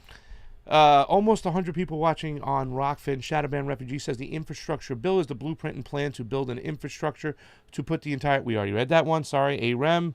I think we already read that one. Keep it real. Thank you for the super rate contribution. It's always appreciated on the couch. Mares, that was heart pasta. LOL. I don't know why emojis don't come through on Rokfin chat anymore. My question was... will cooling underwear, socks, bras be a thing soon? Because I need to get them right now. What? It's hot, fam. It's hot, fam. Ronnie Graham, was Tim Black once a lefty? I remember AOC seemed like the lefty one time. I remember when Cori Bush was quite believable. Cori Bush was one of our favorites. Yeah. Was I dreaming? Was I duped? You were dreaming? No, you were duped, though. Hunter Carranza. Thank love much. Much love to the fam. XO. Big kiss, little kiss, big hug, little hug. You know how we do it over there, fam. We have almost 100 people watching, but only 68 thumbs up and only 0 down. So please get on over there. Hit like that us. thumbs like. Hit it up, hit it down. Thumbs up button.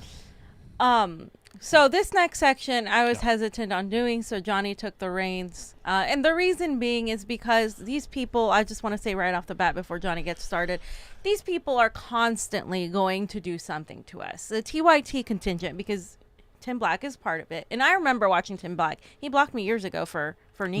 We never even interacted with him. Never spoke to him. He blocked me all of a sudden. But but they're always going to come and attack people telling the truth right now. A lot of people like Dore and everybody else, you know, everybody else that's in this whole sphere. The reason being, it's because a lot of the TYT crew is losing their audience because they're not really telling the truth. They're not talking about things honestly. They're trying to really placate for politicians, narrative manage for politicians. Again, never take the side of politicians over the people. Yeah. The people are always like on, especially now where it's so obvious, right? And so that's the main thing I want to point out. And also, we'll get into it, but nobody, this is all about Nina Turner, blaming somebody for Nina Turner's loss. Nina Turner is to blame for her loss too. However, the system itself is the biggest thing to blame. And the fact is, neither Turner nor the majority of these progressives are talking about the fact that we can't even assess what happened without looking into our elections, and we don't look into our elections because we don't have audits. We don't have anything. So again, when people start blaming this and that and making all this analysis of, pro-Israel and all this stuff, it's like, yeah, that has some weight, but that's not the whole thing. And we can't even see the whole picture. We can't even tell you that it's yes or no when we can't look into our elections. And that needs to get through all of you guys' heads. The people that still, you know, don't talk about elections. Yeah. And, you know, I think this conversation is important for certain reasons, because we have to have a conversation about where we are as far as leftists in supporting Democrats or not supporting Democrats, or supporting progressives or not supporting progressives. I don't think, you know, obviously that rant that he went on, there was nothing substantial there. It was all just about yelling at people without any particular reason. I think there are valid reasons for people who are saying, listen, forget about our elections for a second. I just don't want to support the Democratic Party anymore. Right. And if somebody runs as a Democrat, can you really hold them against that? No. Against the person who says, I don't want to vote for anybody who's going to capitulate to this party, that they don't believe that Nina can get anything done? You know, I mean, regardless of the fact if you thought Nina was a sellout or she was lying or you didn't like some of the choices she made, I certainly hated the choice that she made to go out and flaunt the endorsement from Ted Lieu, the biggest Russiagator in the world. Or Bakari Sellers. Or Bakari Sellers. This tells me Pro-Israel. that when she goes to Congress, she's not going to have a serious foreign policy we can get behind. Right. And she hasn't said anything about censorship and what's going on. So, I mean, we have those issues over there. But, I mean, aside from, like I said, putting aside the whole corruption stuff, just the fact that you're running as a Democrat that's going to turn some people off. And I think everybody has the right, if they want to say, listen, I'm not going to support this party anymore, regardless of the candidate who it is. So, right, or even donate to them, right? Yeah. And So- that happened. That happened. People stopped donating to Nina Turner once she started signaling establishment talking points. That totally happened. I, however, don't believe that is what led to her loss. Yeah. That's what I that happened. And you can be mad at those people. Like I didn't support her candidacy. I didn't donate a cent to her because I believe she's going to be the same as the squad. But I never got there and said, hey, don't donate to Nina Turner. Right. I said, I'm just not going to do it. Yeah. You can go right ahead. I didn't, tell people not to do it. I'm just done with the Democratic Party, period. Yeah. But that didn't really cause the loss because at the end of the day, the reason that's happening is systemic. Yeah. Right. So 2 days ago, Tim Black went on a pretty destructive rant, blaming Jimmy Dore, Breonna Joy Gray, Savage Joy, MPP, and everyone else but the real culprits of why Nina lost. And we'll get into who the real culprits are. We kind of already alluded to it. He called them all losers, slime, sludge, vermin, turncoats, backstabbers, and a flurry of other names. He called Jimmy Dore racist. Mm-hmm. He called Steph Zamorano ditzy. And he was referring to Steph as Jimmy Dore's ditzy wife. Like, Steph is more than that, obviously. Said Breonna has a white girl inside her. Said Yeah, I know. Right? MPP was a racist organization, even though they literally endorsed Nina Turner. Here's a screenshot of that. Here's a receipt of that. And the rant was completely, destructive, man. It was completely destructive to the left. Yeah. Very divisive. Super divisive. By now you've probably seen the rant or parts of the rant. I really don't want to sit here and nitpick everything he said because a lot of it was just flat out factually incorrect or smears. So we're just going to play kind of like the main part where he really went off and then pause in between, and then I want to address some things he said in the video pertaining to why Nina lost this race that I think we can find out what is actually the reason there. So let's watch some of this. Chilling in your AC. Can you imagine being that fucking selfish? Did you think the way to start your movement is by shitting on somebody you supported just a year ago? No one shitted on Nina. I don't think you can find any clip of that. So that's like a lie. No, there was because criticism. some There was constructive criticism. No one shitted on her, right? No, nobody shot. failed ass fucked up comedian and his dizzy wife, Jimmy Dore, and his dizzy wife said, I'm not giving Nina any of my hard-earned money. We naming names tonight. Right, so actually, yeah, I do remember Steph saying that. She was reading a super chat. Yeah, it was like during super chats, and yeah. That's crazy that, She said, I'm not giving money to any Democrat candidates. Right. And neither are we. And I'm right. We're right there with her. We're right there with them. You know, yeah. we're right there. Yeah, I mean, we have every reason to be right there. How many times do you want to get hit on the head? Like Glenn Greenwald said the other day, it's like this S&M kind of relationship. The more the progressives get beat up by the establishment, the more they capitulate and agree and say, yes, it's kind of hard to even watch right now. It's a battered wife because it's S&M is still enjoyable to some people. This is like it's like getting bit, battered, and watch. Hit.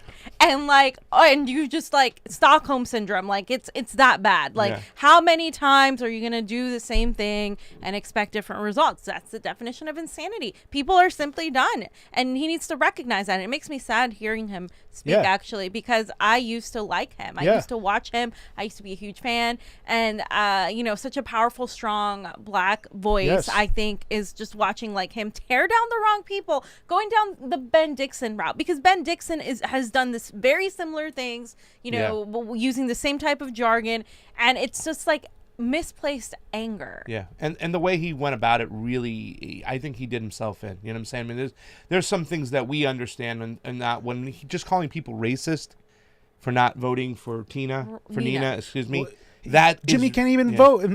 Yeah, if Jimmy could vote, I'm sure he would have voted. You know what? I'll tell you this right now. Once again, I'm against trying to put any momentum or effort or money behind anybody running in for the Democratic Party. But number one, I strongly believe she would have won if it was a fair election. There's no way you can convince me that a person who was up by 30 points against a Democrat who nobody knew about, you can replace her with any of the other Democrats that will do nothing right there. You know what I'm saying? They didn't garner up any love or energy and stuff that you're going to think that this person's going to win just because they're going to hate on the other person. I don't believe that Nina really and lost. even if you're wrong, we could prove that easily, right? If we had a fair election system, and we don't. Yeah. Right. So then, I'm right there with Steph. After 2020 elections, I said I was never going to donate to another Democrat again because, they're not acknowledging election integrity. And then, Bernie and Tulsi were the last Democrats I donated to. Steph was going off of Nina's own words, though, that we would be disappointed. Yeah. I don't know if you guys remember this clip. I'm just going to play it real quick so you guys remember. Especially progressives. And I know progressives are disappointed. I mean, we tried 2016, 2020.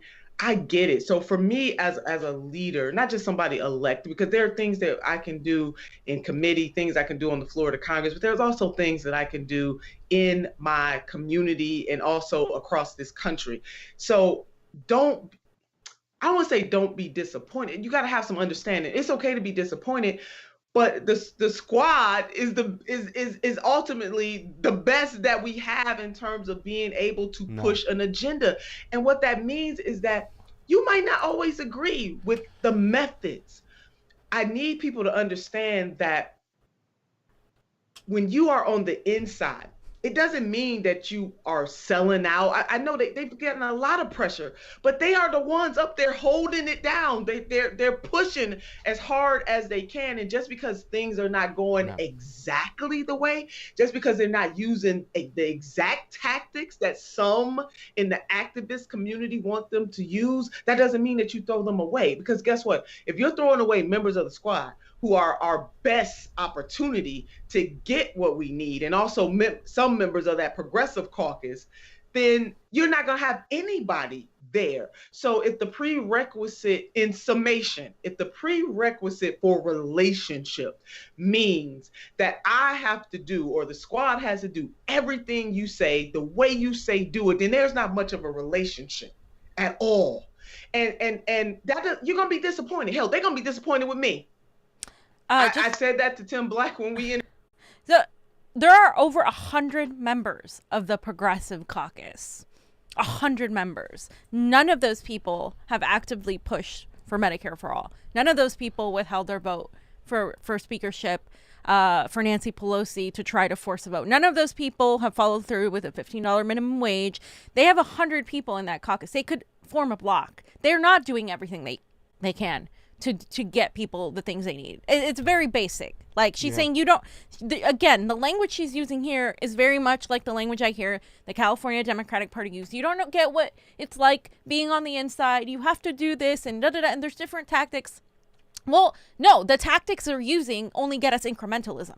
The tactics they're using are sinking us further and further away. They're not like, they might be like imperceptibly, symbolically the best we have, but tangibly, action-wise, they're not any different than the Democrat, the moderate Democrats, the blue dog Democrats. They are in show, in words, in tweets. And how would it feel if you didn't have student debt? What does that fucking do for people's families? Well, it doesn't do anything. And I get the whole, I'm a politician, you're an activist, I'm a politician, you're a journalist, you don't understand what's going on. But that's the problem, is that we have politicians not acting on the behest of the working class. That's the fucking problem. If we had a representative, a politician's supposed to be like a symbol of you and I. They're not supposed to do whatever they want strategically to try to get, they're supposed to do what we want. So yes, like her telling us that we were going to be disappointed, to me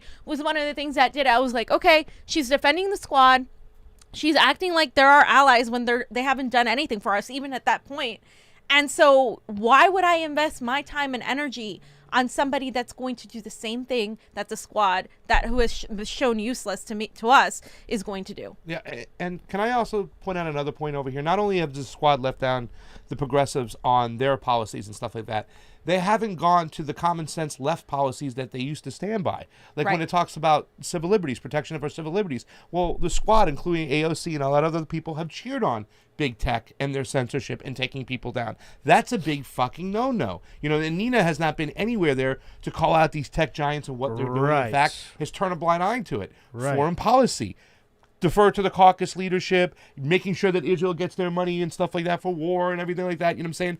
The squad and the left have been awful when it comes to foreign policy. You know, even when it came to the whole situation with Israel getting bombed, they were sticking to the whole Hamas is awful talking points, whatnot. So they're not there on civil liberties, the First Amendment. They're not there on foreign policy and stuff like that. When you have a progressive, one of the better progressives in Charles Booker, who's going to be running now against Rand Paul, but you're going to say, wait a second, I haven't seen Charles Booker stand up for civil liberties. I haven't seen him go after the tech companies. I haven't seen him talk out against war. You know, they make these little insinuations and stuff like that. But when you have to stand behind Rand fucking Paul, because at least he's fighting for civil liberties and is saying, I don't want to believe in the CDC guidelines, when you now have leftist progressives standing behind not only big tech, but now they're standing behind big pharma and not even questioning stuff. The fact that the squad is not coming out there and going, okay, listen, the CDC has lied to us this whole time. They lied to us about where this virus came from.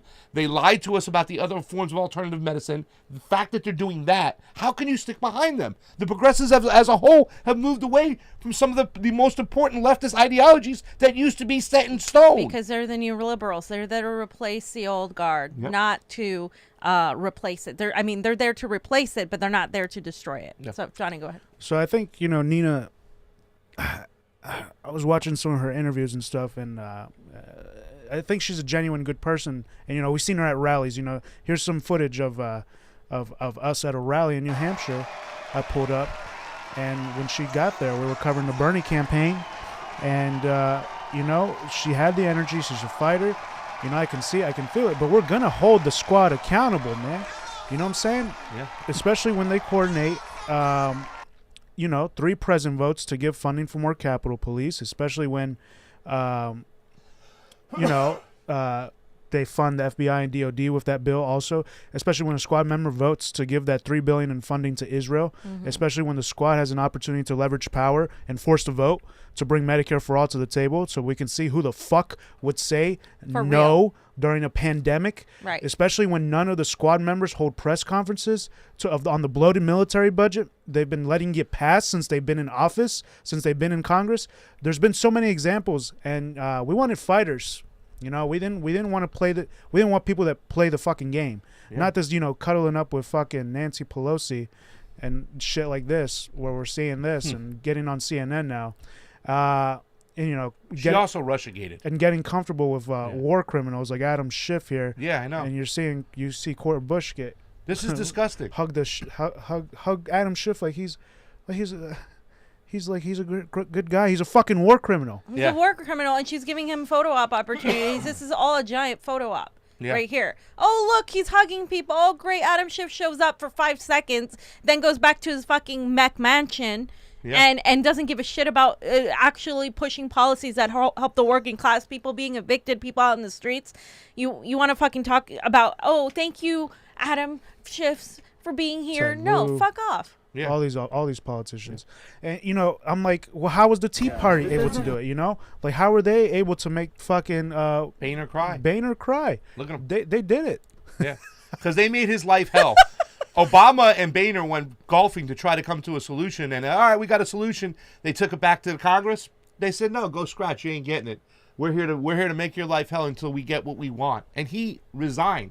He left fucking Congress. That's how badly, and that's what I wanted the squad to do. I wanted them to make Nancy Pelosi cry, Chuck Schumer cry, and resign. Instead, they call her Mama Bear, and they take photo ops with him and stuff like that. And not to mention Johnny, too, as well. When you're talking about all the military budgets and stuff like that, Nina, during Bernie's campaign, started talking about Putin, started Russiagating. And then she she gloated and bragged about her endorsement from Ted Lieu, who was the biggest Russia getter in the face of the earth. So if you're like one of the biggest issues is like keep us out of war with Russia, let's get that doomsday clock to go back a little bit before we have to suffer nuclear annihilation, and she's not there, that can be an immediate cancel. And for me, it was. I'm like, yo, I'm not going to deal with her because her foreign policy is not where it should be. She should have been calling out these people rather than capitulating to them. And now she's capitulating to the CDC mentality. So yeah, when Democrats don't force the vote and make the speaker cry, we're gonna talk about it. We're gonna criticize it, and we have the right to do that, to demand better and to demand that they do better. So let's get back to the video here with Tim Black. So let's continue. We're naming names tonight. Don't throw rocks and hide your hands, punk ass. You did it. It worked. She lost. Take your credit. Take your credit. Take your motherfucking credit. Own it. Like I told Tommy Lauren, own your shit. And are you cowards afraid to call him out? Own your shit too. You're cowardly. His viewers might not watch my videos. People might unsubscribe. Go fuck yourself. This is bigger than your YouTube channel. This is our movement. These are the black people that I met in Akron and Cleveland who are now stuck with Chantel Brown because your fucking leader, your corny leader, your weirdo, neoliberal, KKK, dog whisperer follower, Jim Roganites, Tucker Carlson, ass kissing, massage giving, lap dance giving, fucking losers. Told you to. Told. Wow. What's he even talking about? I mean, he's just way the fuck off. It's sad to see that shit. It's sad to see that shit, dude. Like, oh gosh, so like right there, he just totally called Jimmy racist. Along with Joe Rogan, and saying, just because he was involved. Sorry, my bad, my mic's off. So he totally called Jimmy racist there, along with Joe Rogan, and also alluded to being on Tucker Carlson as being racist, right? Like that's the thing. How many fucking times have we seen Cornel West, Nomiki Konst, all these other people on Tucker Carlson's show? Oh, but they're there to oppose him. No, they're there. Like Nomiki Konst, have you seen her? She's there to pick fights with him. Nothing substantial is ever discussed because she doesn't understand how to expose a right-wing audience to leftist ideals. Whereas when Jimmy Dore goes there, he advocates for Julian Assange. He advocates for press freedoms. He advocates for a bunch of other things. And changed Tucker Carlson's mind on Julian Assange. Tucker Carlson's mind. And this isn't even about oh, you're such a Jimmy Dore fan. This is about the fact that he's lying. He's literally lying and trying to make the equivalence of being on Tucker Carlson or being on Joe Rogan as being this sort of racist. I would go on any right-wing network and advocate anti-imperialism, advocate press freedoms, advocate for literally leftist ideals, and I would do it in a way where I could have an understanding. This is why I went to that Better Discourse event, because what was I doing? I was arguing with a neoliberal. What's his name? Destiny. And then everybody else was on the right, and except Niko. And then, that's the thing. That's how you get ideas, expose people to ideas. And by the end of that discussion, a bunch of Republicans were like, wow, I didn't know that people on the left had, some of these ideas. I thought that AOC was the left. No, she's not. And so that's why I do those things. That's why I put myself out there. And you can call me a red, brown, and all this bullshit that they're calling all of us right now, that Anna Kasparian is talking about, ooh, this red, brown alliance. It doesn't exist. The only alliance I want is an alliance with the working people. That's what Dore is talking about. That's what the Gray Zone's talking about. That's what a lot of the people that are in our network are talking about. We need to be post-partisan in terms of a revolution, because you're not going to get a working class revolution by asking everybody, did you vote for Donald Trump? Yes? Okay, then you're out. Oh, did you vote for this? No, that's not how it fucking works. And that's the reality that we're in. We're not going to be able to argue ideology at all when we're having the fascist takeover is happening. Vaccine mandates are everywhere. There's all these things happening right now, and people are so like we're so stuck fighting each other right now. Like we shouldn't be having this fucking discussion about Tim Black. We should be arguing about, hey, why don't we talk about the state agencies and what they're doing, and the surveillance tech that the Israeli surveillance spyware that's on your phone and on your computer and everywhere else. We should be talking about that, but we can't fucking talk about that because these fucking people keep distracting us by fucking just shooting baseless attacks based on nothing more than anger. He's just angry that people like his little contingent are losing followers and that everybody is pissed off. We should be pissed off. Yeah, divisive, just rhetoric. And, I just going back to what you were talking about going on these other networks.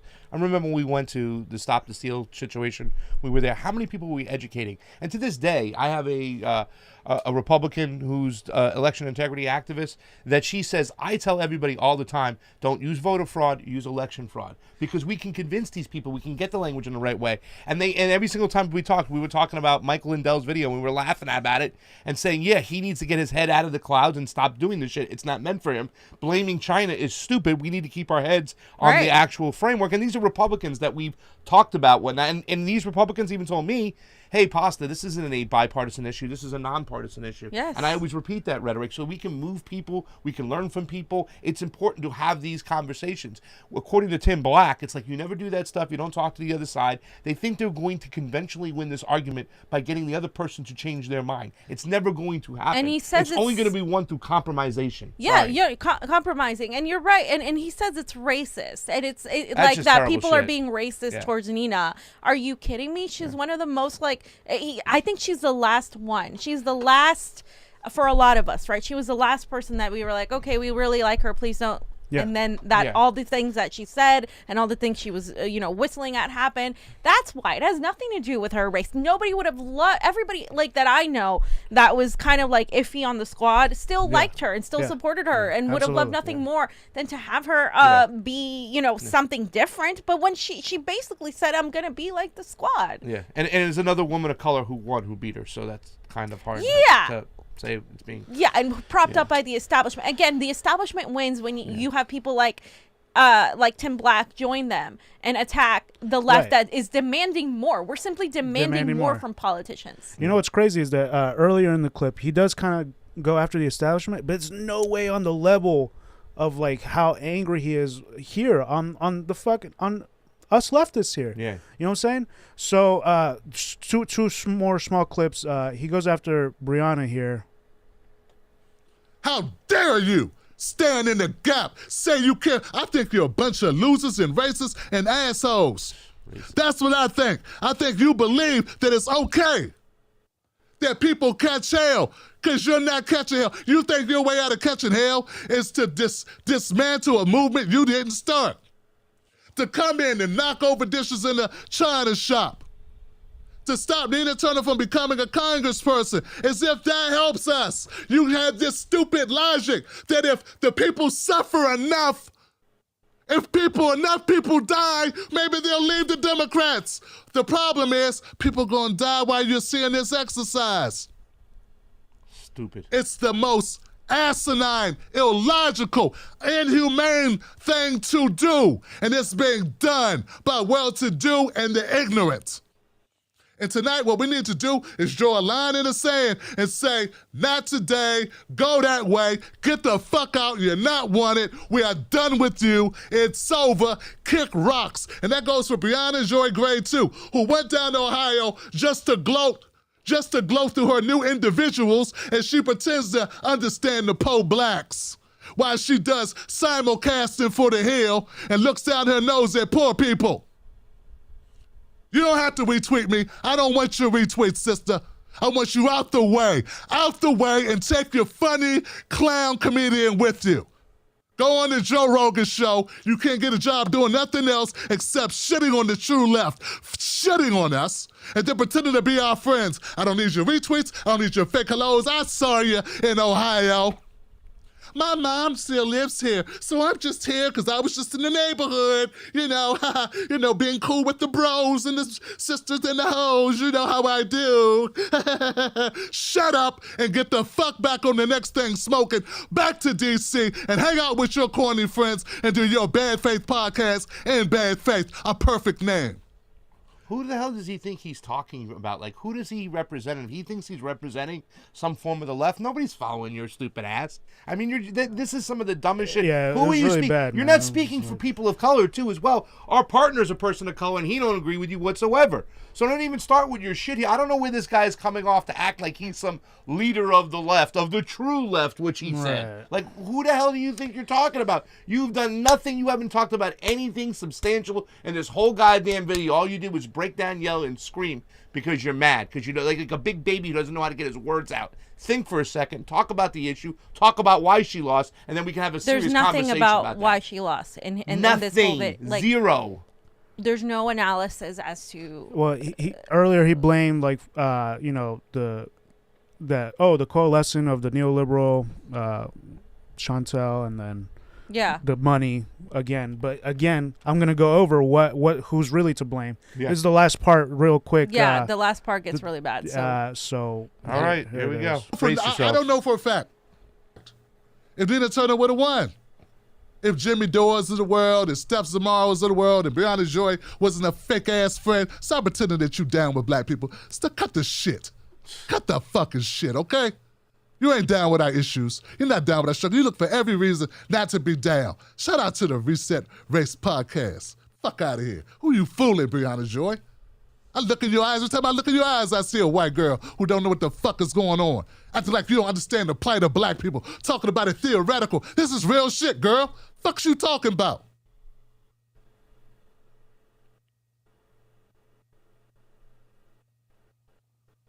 This is serious. This is life or death, girl. Hell is wrong with you? You're supposed to be a grown-ass woman to understand this shit. Stop acting like you don't understand. Well, stop pretending to understand and just say you need education. Careerist? Life or death. How's he He going to later prove, on Johnny? talks about Vaseline. Yeah. Oh, yeah. That was earlier. Yeah. Yeah. I mean, I didn't put it in here. It's just like so fucking stupid. Yeah. Man. No, dude. This He is so just, dumb.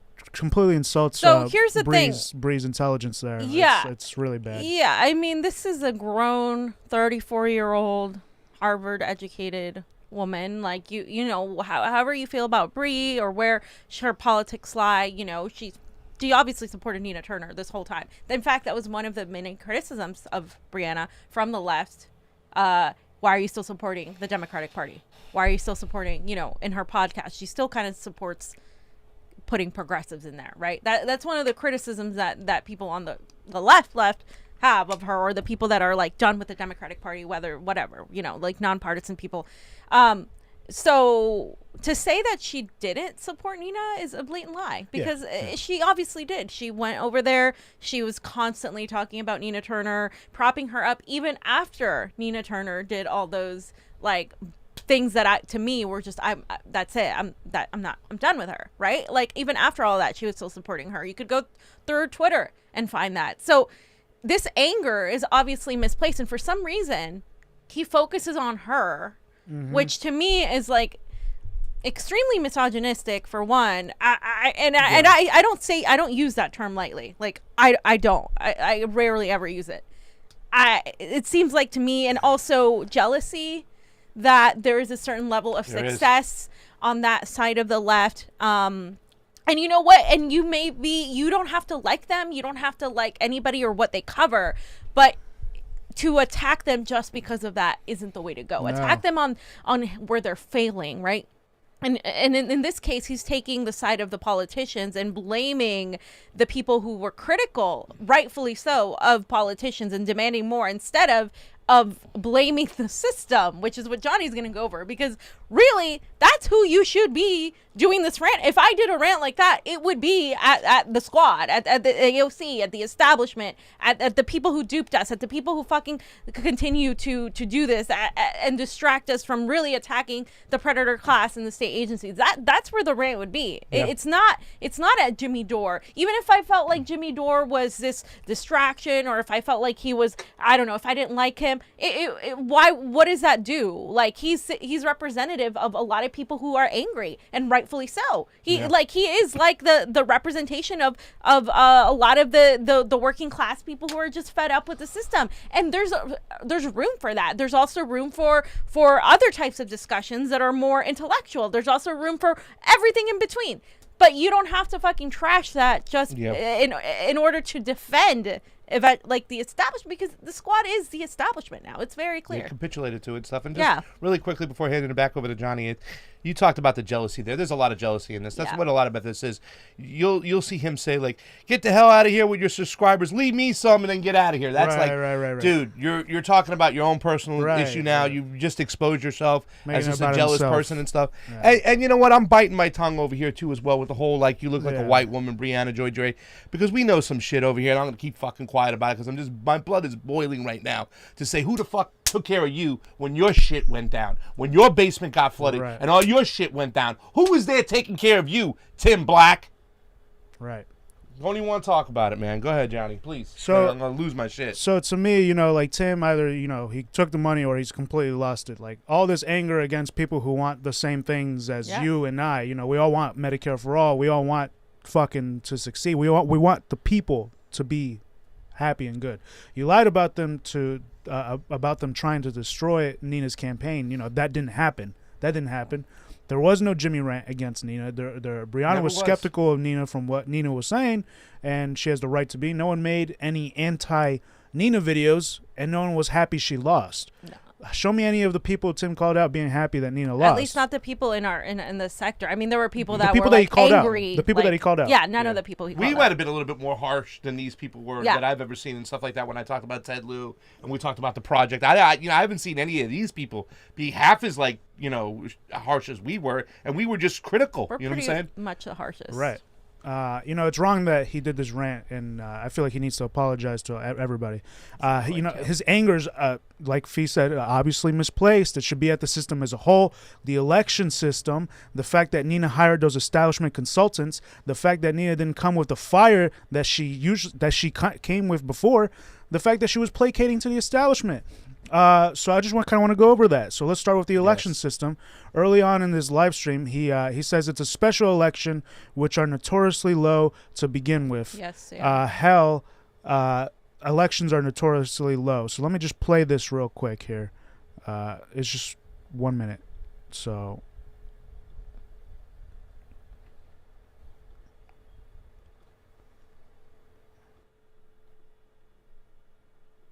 When I say Nina Turner got robbed, that's what I mean.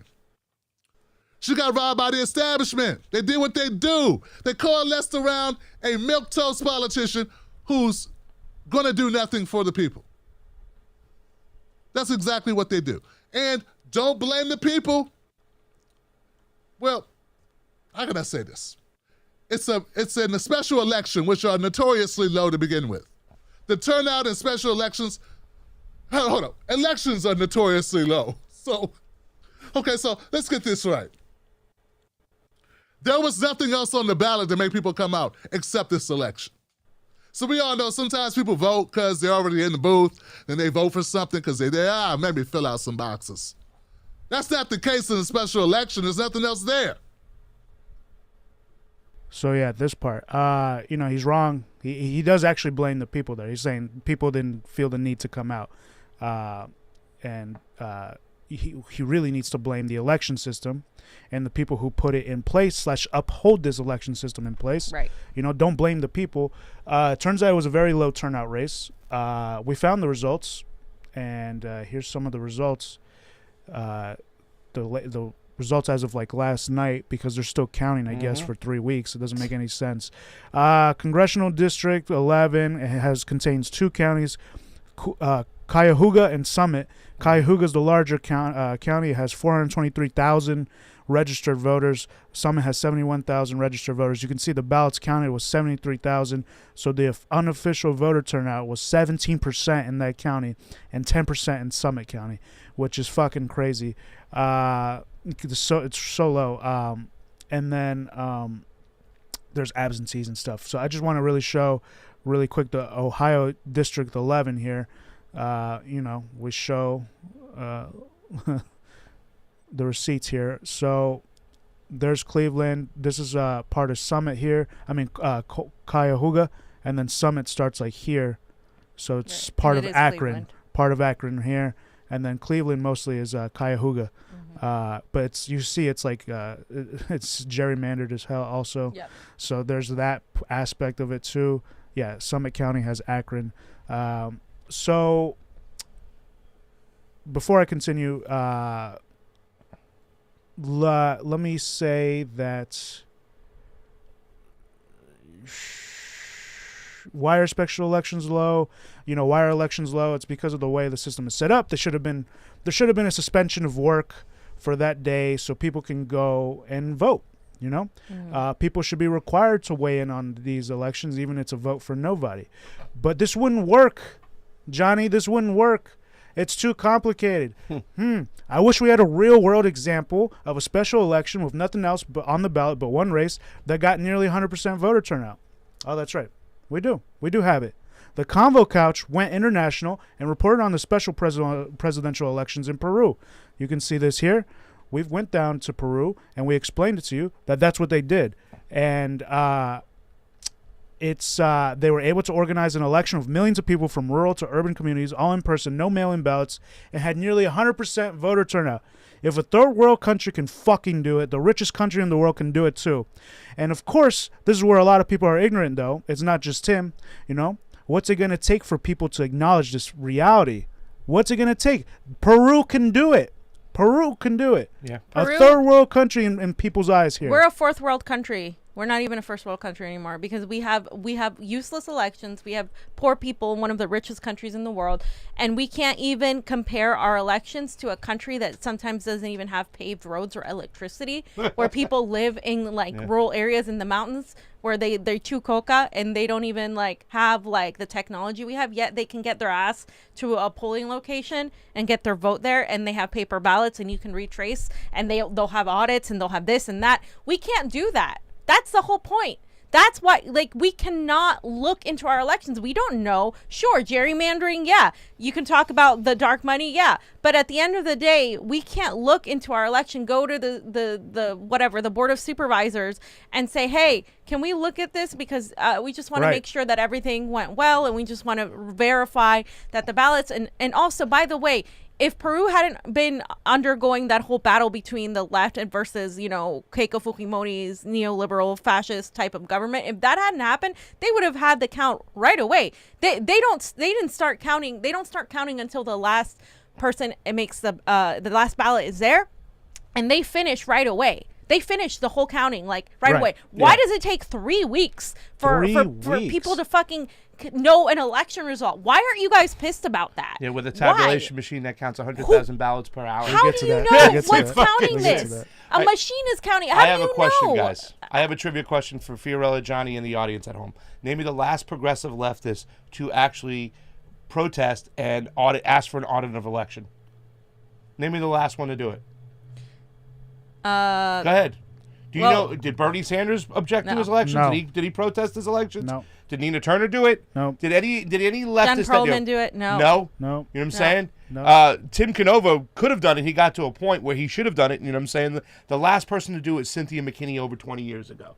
You know what I'm saying? It's ridiculous. Nobody protests these elections. Nobody objects to them. Nobody calls for an audit. Nobody asks what's going on. Well, I don't want to look like a sore loser. But how can you look like a sore loser when you're protesting, especially in this situation, a special election, Democratic primary, when the Democratic party said in a courtroom that they can go in the back room full of cigar smoke and pick whoever they want. They said they could cheat. Why wouldn't you protest that election? Right. I would play that clip. Look, they said they could cheat. Let's make sure they didn't cheat. And if they're wrong, and if you say it and you're wrong, okay, cool. I was wrong. I thought there might have been something else. It shows. Then now I can make an analysis and say, okay, if it wasn't malfeasance and if it wasn't election fraud, then I should have done this as a candidate. Because then right? you know you lost. Now you know. Yes. Now how is any other progressive going to say, well, next time we got to do this? You don't. We got to vote harder, fam. More centrist. You don't know, right? Because she was placating to centrists. Maybe that's what it was, but we don't know. We're gonna get to that. We don't fucking know. Yeah. We don't know because we don't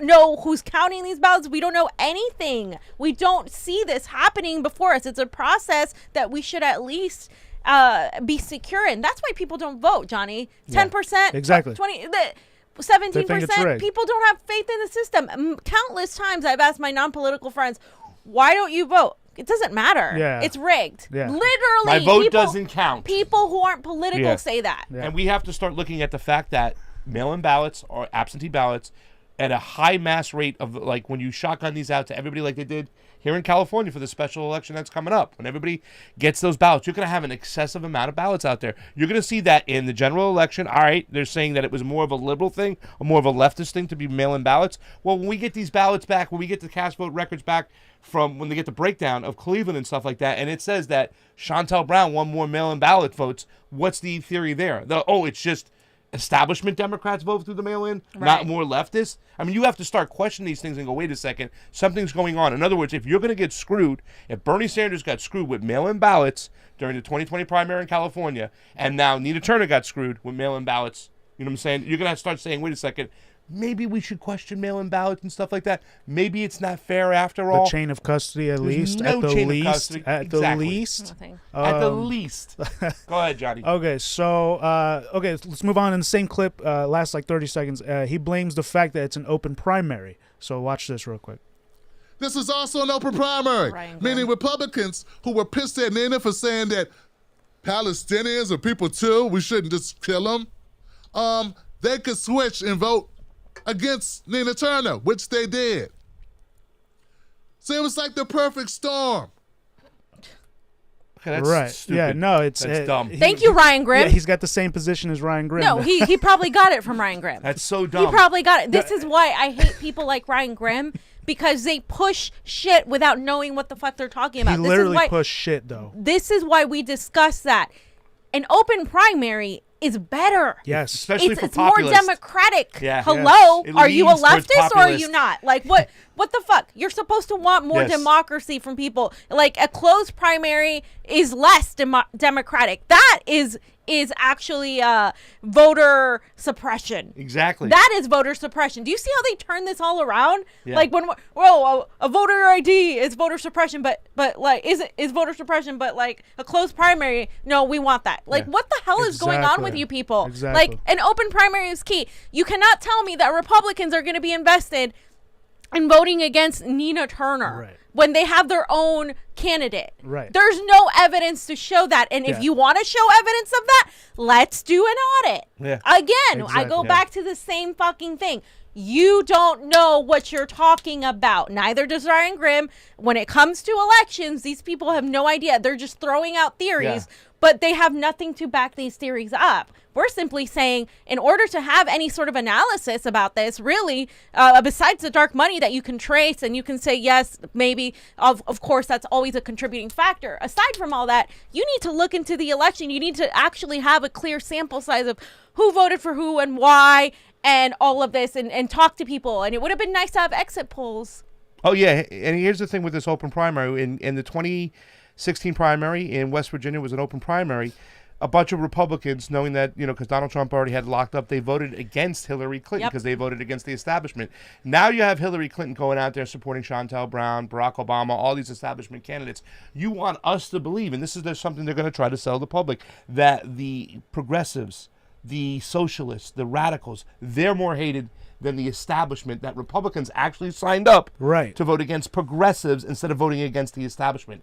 That's a bunch of hogwash. And when you don't audit elections and you don't peel into this to get the right answers, this is the rhetoric they're going to put out. They're actually putting it out there that progressives, who are way more populist minded, and that open primary usually favors that, are the ones to blame now, that they voted against Nina.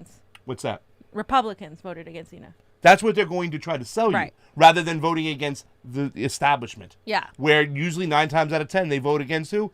The establishment. If a Republican go in there and can screw up a Hillary Clinton, Barack Obama candidate, they'll go in and do that. They're not going to go vote against Nina to put that candidate in office. It makes no sense. As much as they hate, this is why we need audits. They consider all of them, lefty commies, some of them, not all Republicans, right? There's very little difference they see. But they know that the establishment candidates are the Obama type and the Hillary type of candidates. And if you talk to anybody that's a Republican, their hatred for the establishment Democrats supersedes anything that they had for Bernie Sanders, believe it or not, because Bernie Sanders to them got screwed. Like they didn't care at the time, and they've said as much recently. We should have cared, but they didn't. Like they said, Bernie Sanders at least was like sticking it to the Democrats. Right. There's that sentiment too with people like Tulsi Gabbard and other like there's a reason which is why Bernie was successful, because he was sticking it to the Democrats. And you talked about West Virginia. Bernie Sanders won West Virginia in the primary, and that whole thing went to Donald Trump in the general. There's a fucking reason for that. Yeah. Because these people hate establishment Democrats more than they hate any of the progressives, and they also don't think that the progressives will win either. So they're not even on their radar. So to say that open primaries caused Nina's loss is beyond ignorant. It is so stupid. And anybody pushing that bullshit, like Ryan Grimm, is completely because they want to go back to closed primaries. That's why. Yeah, they want to go that's back how to the closed Democrats primaries, and they were bragging that it was a closed primary in Ohio when Hillary was going against Bernie Sanders in 2016. Yep. So they want to get back to that because the establishment has more control in a Democratic primary that's closed.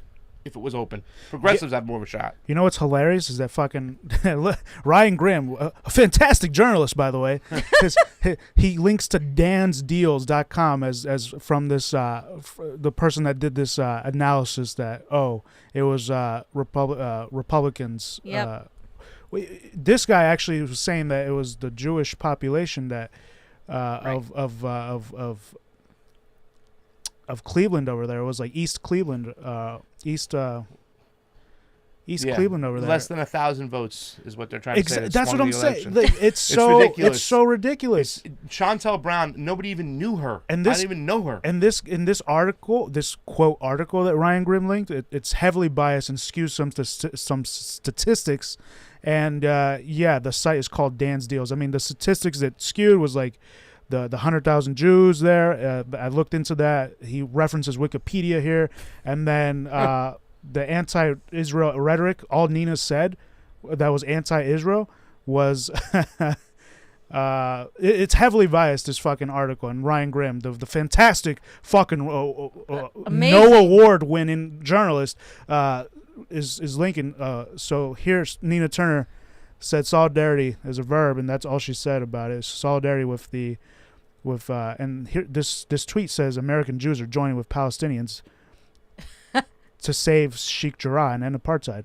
And then that's making super. the claim the city of Beechwood, which is located in the 11th congressional district, has one of the greatest numbers of Jews per capita in the world. Again, a reference to Wikipedia, and then it's completely false. Like, it's not, like, Israel's not even listed here, so I don't know why he would make that claim. You know what I'm saying? Like, this article was making a bunch of claims, like trying to blow it up and stuff. So they really want you concentrating on this, Johnny, instead of concentrating on elections. Exactly. No, because it's so stupid. Just to discredit Ryan Grimm, because he's a fucking piece of shit. So what else do I have here? And again, and Nina Turner again was didn't really say anything that, like Johnny pointed out, anti-Israel, and she was also endorsed by Bakari Sellers, who is one of Apex's darlings. He is super pro-Israel, anti-Bernie Sanders.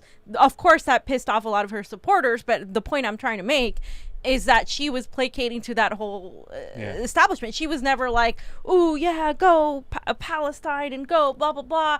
She didn't even mention Hamas in a positive light. None of this stuff has she ever said. And in fact, Bernie Sanders himself has been very, very tepid on the issue. You know what I mean? He hasn't been great on the Palestinian issue. So again, like trying to say that it was just Israel and Israeli money, to me, misses the whole point of, okay, even if it was, we should look into the election, because we really don't know. Like, and there's nothing supporting the fact that Republicans that are pro-Israel, because there are Republicans that are anti-Israel. That's where some of the tropes come of, oh, you're a right-winger, you're being anti-Semitic, would do this.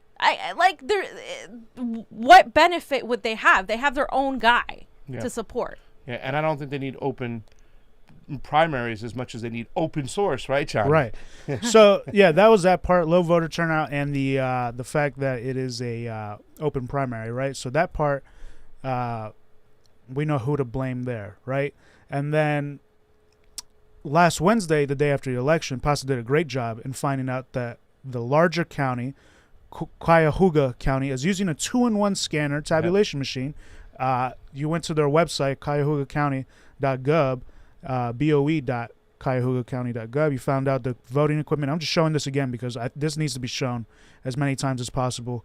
Here's the fuck. Who else is looking at this? Nobody. Who else is looking at this on the left? Nobody. Is Nina Turner's team even looking at this shit? Nope. Nobody. So they're using ES&S. And then we found the machine as DS200 optical scanners. So you can see right here, it's one of these as well. A high-speed central scanner, vote tabulator, fastest central scanner in election industry. Yeah. Capable of processing 300 ballots per minute. Yep. Security features, proprietary flash drives. Proprietary. It's in the thing. Can we access those auto Johnny, logs, can you define proprietary for people who don't know what that means? Let's pull it up, a fucking definition proprietary. Yeah, let's define proprietary, because when we say these terms, sometimes they're very, wonky, and people don't know what the fuck that means. Of relating to a proprietor or to ownership, privately owned as a business, owned by a private individual or corporation under a trademark or patent. Wait, so you're telling me our publicly funded elections are privately owned, John? Yes. Okay, let's trust the system, everybody. Trust the plan. Trust the plan. It's like it's the left's QAnon. Trust the plan. Trust the proprietary software. It's okay. They're just being honest. They've been honest with us this whole time, right? So immediately, this election is in question in the Convo Couch's eyes. And here's what I'm going to say from here on out. If any election uses a tabulation machine with proprietary software, that election is immediately questionable. Yep. There's no way around this. There should not be proprietary software in our elections. There should not be private fucking companies involved in publicly funded elections. People need to get this through their fucking head. Jordan Cuckington, get this through your fucking head. And with that, you see why here at the Convo Couch, we would never blame the working class people. We will blame politicians and officials who keep these election systems in place, knowingly or ignorantly allowing private companies taint our elections. We have no democracy. As long as there are private companies running our elections, we do not have a fucking democracy. And this is where Tim's anger should be. But okay, let's say it's not there. So maybe we should listen to 2017 Tim when Jimmy had him on. Let's listen to this. National scale, unless... Let me see. Hi, everybody. Welcome to the Jimmy Dore Show. You see my special guest. It's Tim Black from the Tim Black Show right on YouTube. Hey, Tim, do you have any prediction on what will happen with the Democratic Party in 2018? Dude, 2018, man, I see, unless they embrace the loud left, right, which is the most vocal arm of their party, the most vocal segment of their party, the most active how can you disenfranchise the most active people in your party? That's crazy. So unless they shift, and I don't see them shifting, Jimmy, because they're still stuck on Trump. They're stuck on Trump like white on rice. These guys aren't going anywhere, man. It went from Russia, now we're on to this issue, and somehow it's still Trump's fault. Any way you shape it. If they don't realize that it's about the issues that matter to Americans, I go out in D.C., Jimmy, I've been doing some new segments. I'm out in the streets talking to people. Ain't nobody bringing up Russia. No one's bringing up Putin. No one's even really bringing up North Korea. They're bringing up jobs. They're bringing up college. They're bringing up foreclosures. That's what they're bringing up. And unless the Democratic Party can get back to that, can wake up, stop listening to consultants, stop listening to these consultants, Jimmy.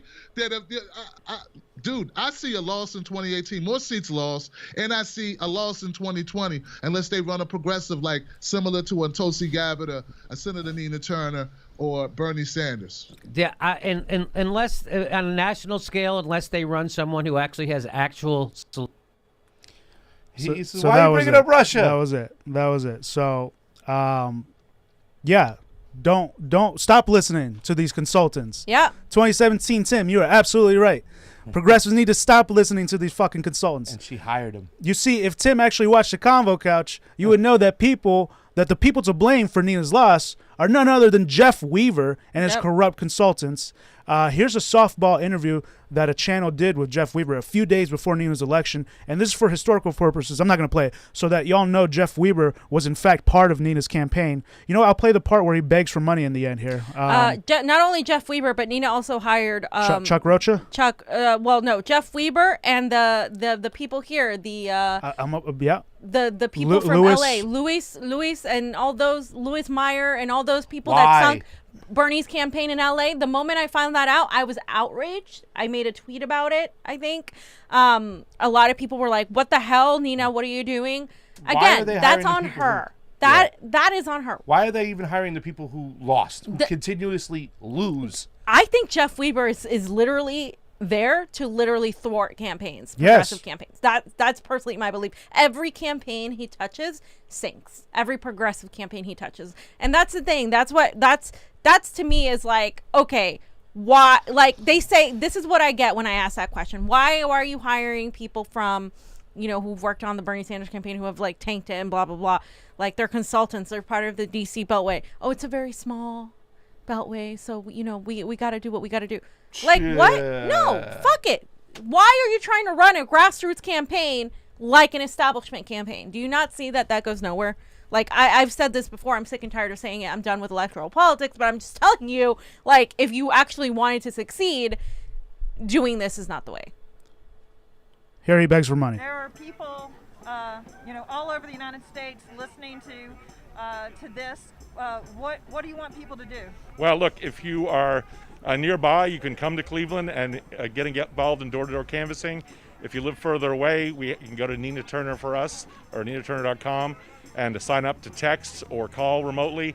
The campaign still has a lot of expenses. We got a big rally here with Bernie today. That's expensive. So if people could send the $27, that would really be helpful as well. So there's a lot folks can do even if they're not here. Awesome. Thank you for your time.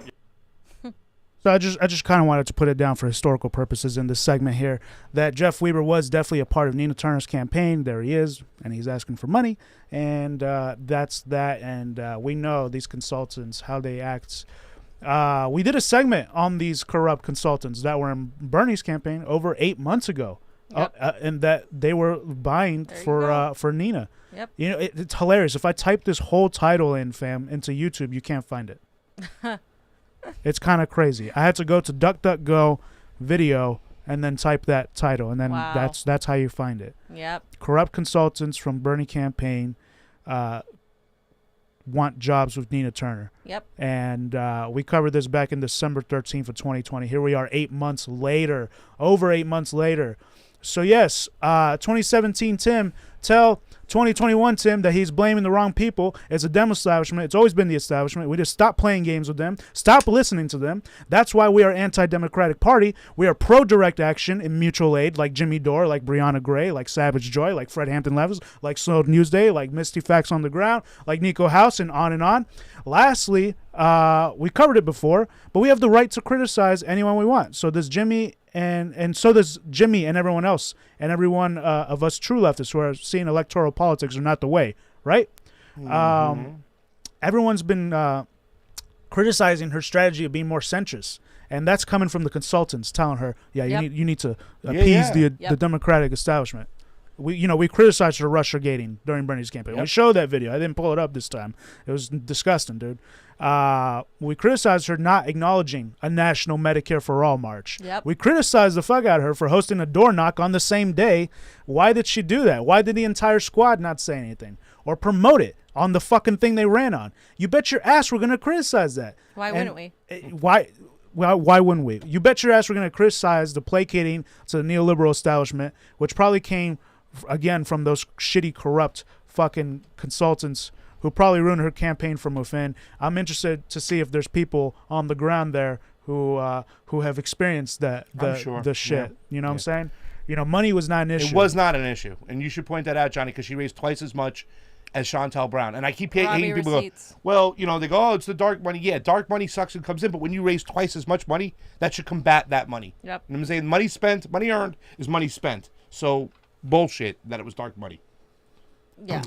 Yeah. Not alone. So really quick, I want to discuss, I think if Nina unleashed and was the usual fiery Nina that we knew from pre-2017, then I think she would have gotten more independents inspired to come out and vote for her. I Yeah. feel like that would have happened. Especially in a fair an open election. primary. And an open primary, Yep. assuming a fair election, right? An open primary is the time to do that. Yep. It's the time to go nuclear. Yeah. It's the time to talk about the national security state, get some Republicans, to question the CDC. It's the time to do that. And honestly, in an open primary, especially since the political atmosphere is no longer what it was. People are still operating, and this is my problem with progressives. They're still operating like this is like 2015.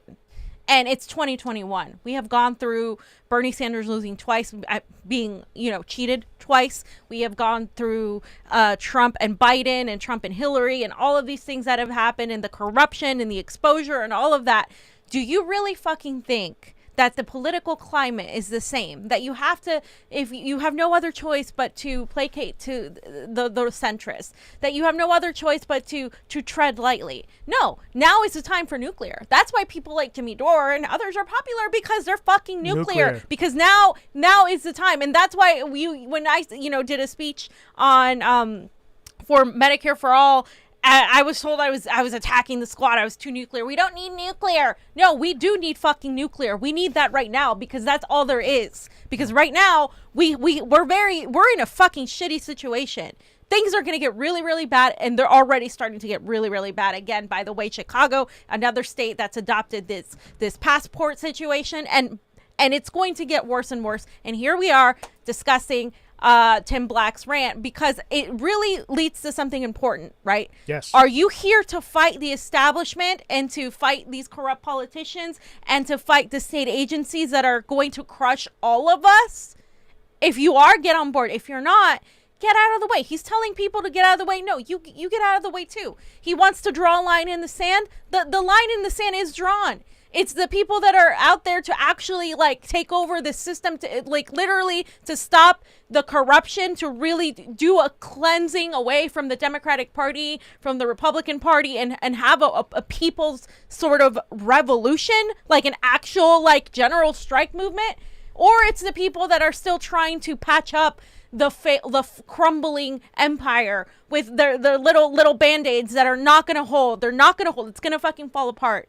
And those people, the squad and the Tim Blacks and the Sam Cedars and the TYTs of the world, they are working in tandem with the establishment. And that is sad, because it would be better for us all if they would come join us and fight the establishment. Can you imagine an open primary where somebody came out and fought against the three-letter agencies and big tech? Right there, how many people in an open primary are like, all right, she's taking on big tech. She doesn't like the censorship. I'm going to go out and vote for her on that one issue. Yeah. Let's do that. That's what about the CDC? I mean, you don't have to go completely bashing everything, but there are a lot of things questionable. Point out the lying of the ivermectin and all that stuff. They're flip-flopping. The way they keep moving the goalposts and saying they're big farm. We've been fighting for years now. We gotta hold them accountable. Can you imagine if she had a solid foreign policy where she wasn't gloating about Russiagators out there, whatnot, and she said, you know what, my number one job is to get rid of nuclear weapons on this world. So even though I don't like Putin, I will talk to Putin and we will work. I mean, can you imagine in an open populist mentality if you did that in Cleveland, Ohio, in an open primary? You would have got so many more votes, but instead you capitulated to the left, to the Democratic Party, to establishment, to the establishment. Excuse me, you're right, and this is what you got. And we don't know what. Once again, we still think that the main problem is our elections. Yeah, that's what we like to look at first. But how bad were these things that she did, where she capitulated to the establishment? How bad did they hurt her? Right. That is the question. That is the question. And again, we won't know because we can't look into this. Call for an audit, Nina. Call for something. She already conceded. Too late. No, the turnout was so low. And honestly, we can't even look at these numbers and trust them because of this proprietary software. It would have been less than $1 million to audit that fucking that election. Does anyone know if they're doing a 1% manual tally? No. No one fucking knows. Nobody because knows. We're the only ones on the left who are even looking, who are even checking elections like this. Yeah. And now it's been demonized by the media and fake leftists to be dumb and Trumpian when they have They have no fucking. They don't have the slightest ideas of Keep how the getting election your is ass fucking kicked run. by the establishment They have no progressives. idea. None, Keep Johnny. not talking about elections. Keep getting your ass fucking kicked, and then they'll come crying when you get your ass kicked again and again and again because you're not tackling the issue that would stop it. And again, I'm at the point where I don't even want to vote anymore, and I think that's where a lot of us are. We're just we don't have a fair fucking system. There's no electoral path to this. So what we're gonna have to do is demand fair elections, demand what we want, Medicare for all, demand of freedom of the press, demand freedom of Julian Assange, demand an end to medical tyranny, whatever the fuck it is you want to demand. That's gonna have to come from us. You can't any longer vote your way out of this. You can't vote your way into your favorite. If you're a communist, you can't vote your way into communism from this. You're not gonna vote your way into anti-imperialism, into ending wars. Where's your mind at? You're not gonna vote your way out of this. And this is yet proof again that it doesn't work. Yeah. And the hypocritical left, people like Elizabeth Warren, who's now doing commercials saying support Gavin Newsom in California. She should shut the fuck up. Her, Amy Klobuchar, Ron Wyden, they were in Congress, going to Congress, complaining about the systems that were in place when it came to proprietary software and these machines and these companies. But once they got the results they liked, they shut the hell up and they went back to their little team group in their huddle, and now they're allowing it to happen again. Yep. You guys got to object to these things. Like Johnny just pointed out, you guys have no idea who's counting the votes, how it's counting, when they're counting, where they came from, all these things. There's no chain of custody. These elections are ripe for fraud, and it's easy for the establishment to cheat these elections, and you're not calling them out when, in fact, they've admitted they have the right to cheat. It's disgusting, guys. Take your head out of your ass. Thank you. So, just to finish off, here's some tweets I saw on the situation that I felt were appropriate. We got the Orange Duke here. It seems strange that I'm personally responsible for Nina Turner's loss when I don't even live in Ohio, much less her district. I don't think the shitlibs understand how American democracy works. Black in the Empire. Yeah. I see we're back to blaming everybody for the loss of a politician, but the politician. And some even going far enough to chastise people for not giving them their money. You know, it's crazy. Black in the Empire. Spitting Venoms. So did Tim Black really blame a black woman as the reason a black woman lost to another black woman in Ohio and call it racism? Yes, he did. I just listened to the whole rant. Tim Black is, I don't know who that is, Democrat.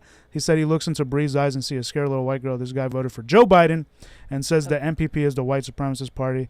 He's higher than the cost of living. He did vote for Joe Biden? I feel like he did. I think he did. Wow. I don't know. We stopped watching him after the Tulsa thing. Okay, so that's that, and there goes that section. Tim, you're blaming the wrong people. Jimmy's not a racist. MPP's not a racist organization. Don't downplay women like Steph and Brianna and Savage Joy. Apologize. Acknowledge what we said here about the elections and consultants, and start talking about that instead of ranting mindlessly. And that's that section. Awesome. That's a great explanation, Johnny. Great Yeah, explanation. he was blaming the wrong. He's basically you're blaming the wrong people. And why the fuck did you call people racist when they're not racist, man? It's not. It's not. I'm gonna read some super rays real quick. Yeah, we got some of those. Okay, Aram, thank you so much for the super ray contribution. Johnny Leadfoot runs the show. Johnny Leadfoot. Jim Garrison, they're fucking chumps. Fee. That's Jim Garrison. Emble Fate with a lovely donation over here. Tim literally pulling up Joe Biden, claiming if you don't donate or vote Nina, then you ain't black. How crazy and neo-lib can people get? And that's from Emble Fate. Thank you for that super array contribution. It's really generous of you. We love you. And it is kind of crazy. Fate, remember? say it right. Emblem Fate. I think Emble Fate. And it is kind of indicative of what Joe Biden did. If you don't vote for me, you ain't black. Like, oh, you're racist if you didn't support Nina Turner. Like, she's going to wave a magic wand and really fix things. The way she was going about her policies, I didn't even think she would do much there anyways. The fact that she was forgiving the AOC and the squad for not using their leverage. Mm-hmm. Oh, you just got to, it's about strategy without telling me what the strategy is. Okay. OG North American 8, thank you for the super raid contribution. I don't know how anyone could watch that clip and still be surprised by folks being iffy on her. It was straight up gaslighting, and she's talking about Nina Turner. It's not people even saying, do what I want. It's do what you promised you would do. Yeah. They all promised to go in there and shake up the establishment. They didn't. Ideas like force to vote literally came from AOC and the DSA. Yeah. She can miss me with that bullshit. Thank you so much, OG. Kamshwari Kate. It is possible that state agency got to Tim Black TV. No, Kamshwari. He's just having a little meltdown. And there's a lot of jealousy in there. You can see through his language, the way he was saying things, that this was not about state agencies getting to Tim Black. With state agencies get to people when they're on their way up, not on their people way down. Okay. OG North American Ape. Also, shame on the folks like Status Quo. Status Coup, my bad. Humanist Report and Tim Black for being absolute jokes when it came to covering Nina Turner. Clearly, people are still stuck in 2016, and you just talked about this, where we just push progressive politicians uncritically. They can get mad all they want, but when it comes across, just wanting that access. Folks have turned into Hillary supporters. Hero worship ain't it. And that's what they do. They hero worship these people. It's kind of crazy. Roar Media, thank you so much for the Super 8 contribution. What's up, Oz? What's up, Shanda? What's up, Amber? What's up, all in Roar Media? This was strictly a performance by Tim Black to push his brand. Be acting and further divide us all on the issues which are killing us minute by minute. And we talked about this was so divisive. Shameful, cowardly, and ridiculous from a standpoint of any...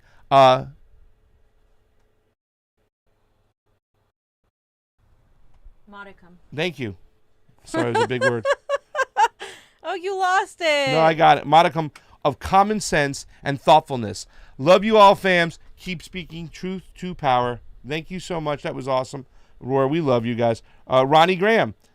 Where's that? Ronnie Graham. Seeing Cori Bush beaming and behaving in a submissive manner with Schiff in that clip remind me of the time I saw a useless, brought ununion rep giving the exact submissive response to management in the office. It is, dude. It's like they capitulate, they hand over their fucking power, and all of a sudden, instead of pushing back against the establishment, they capitulate and join it.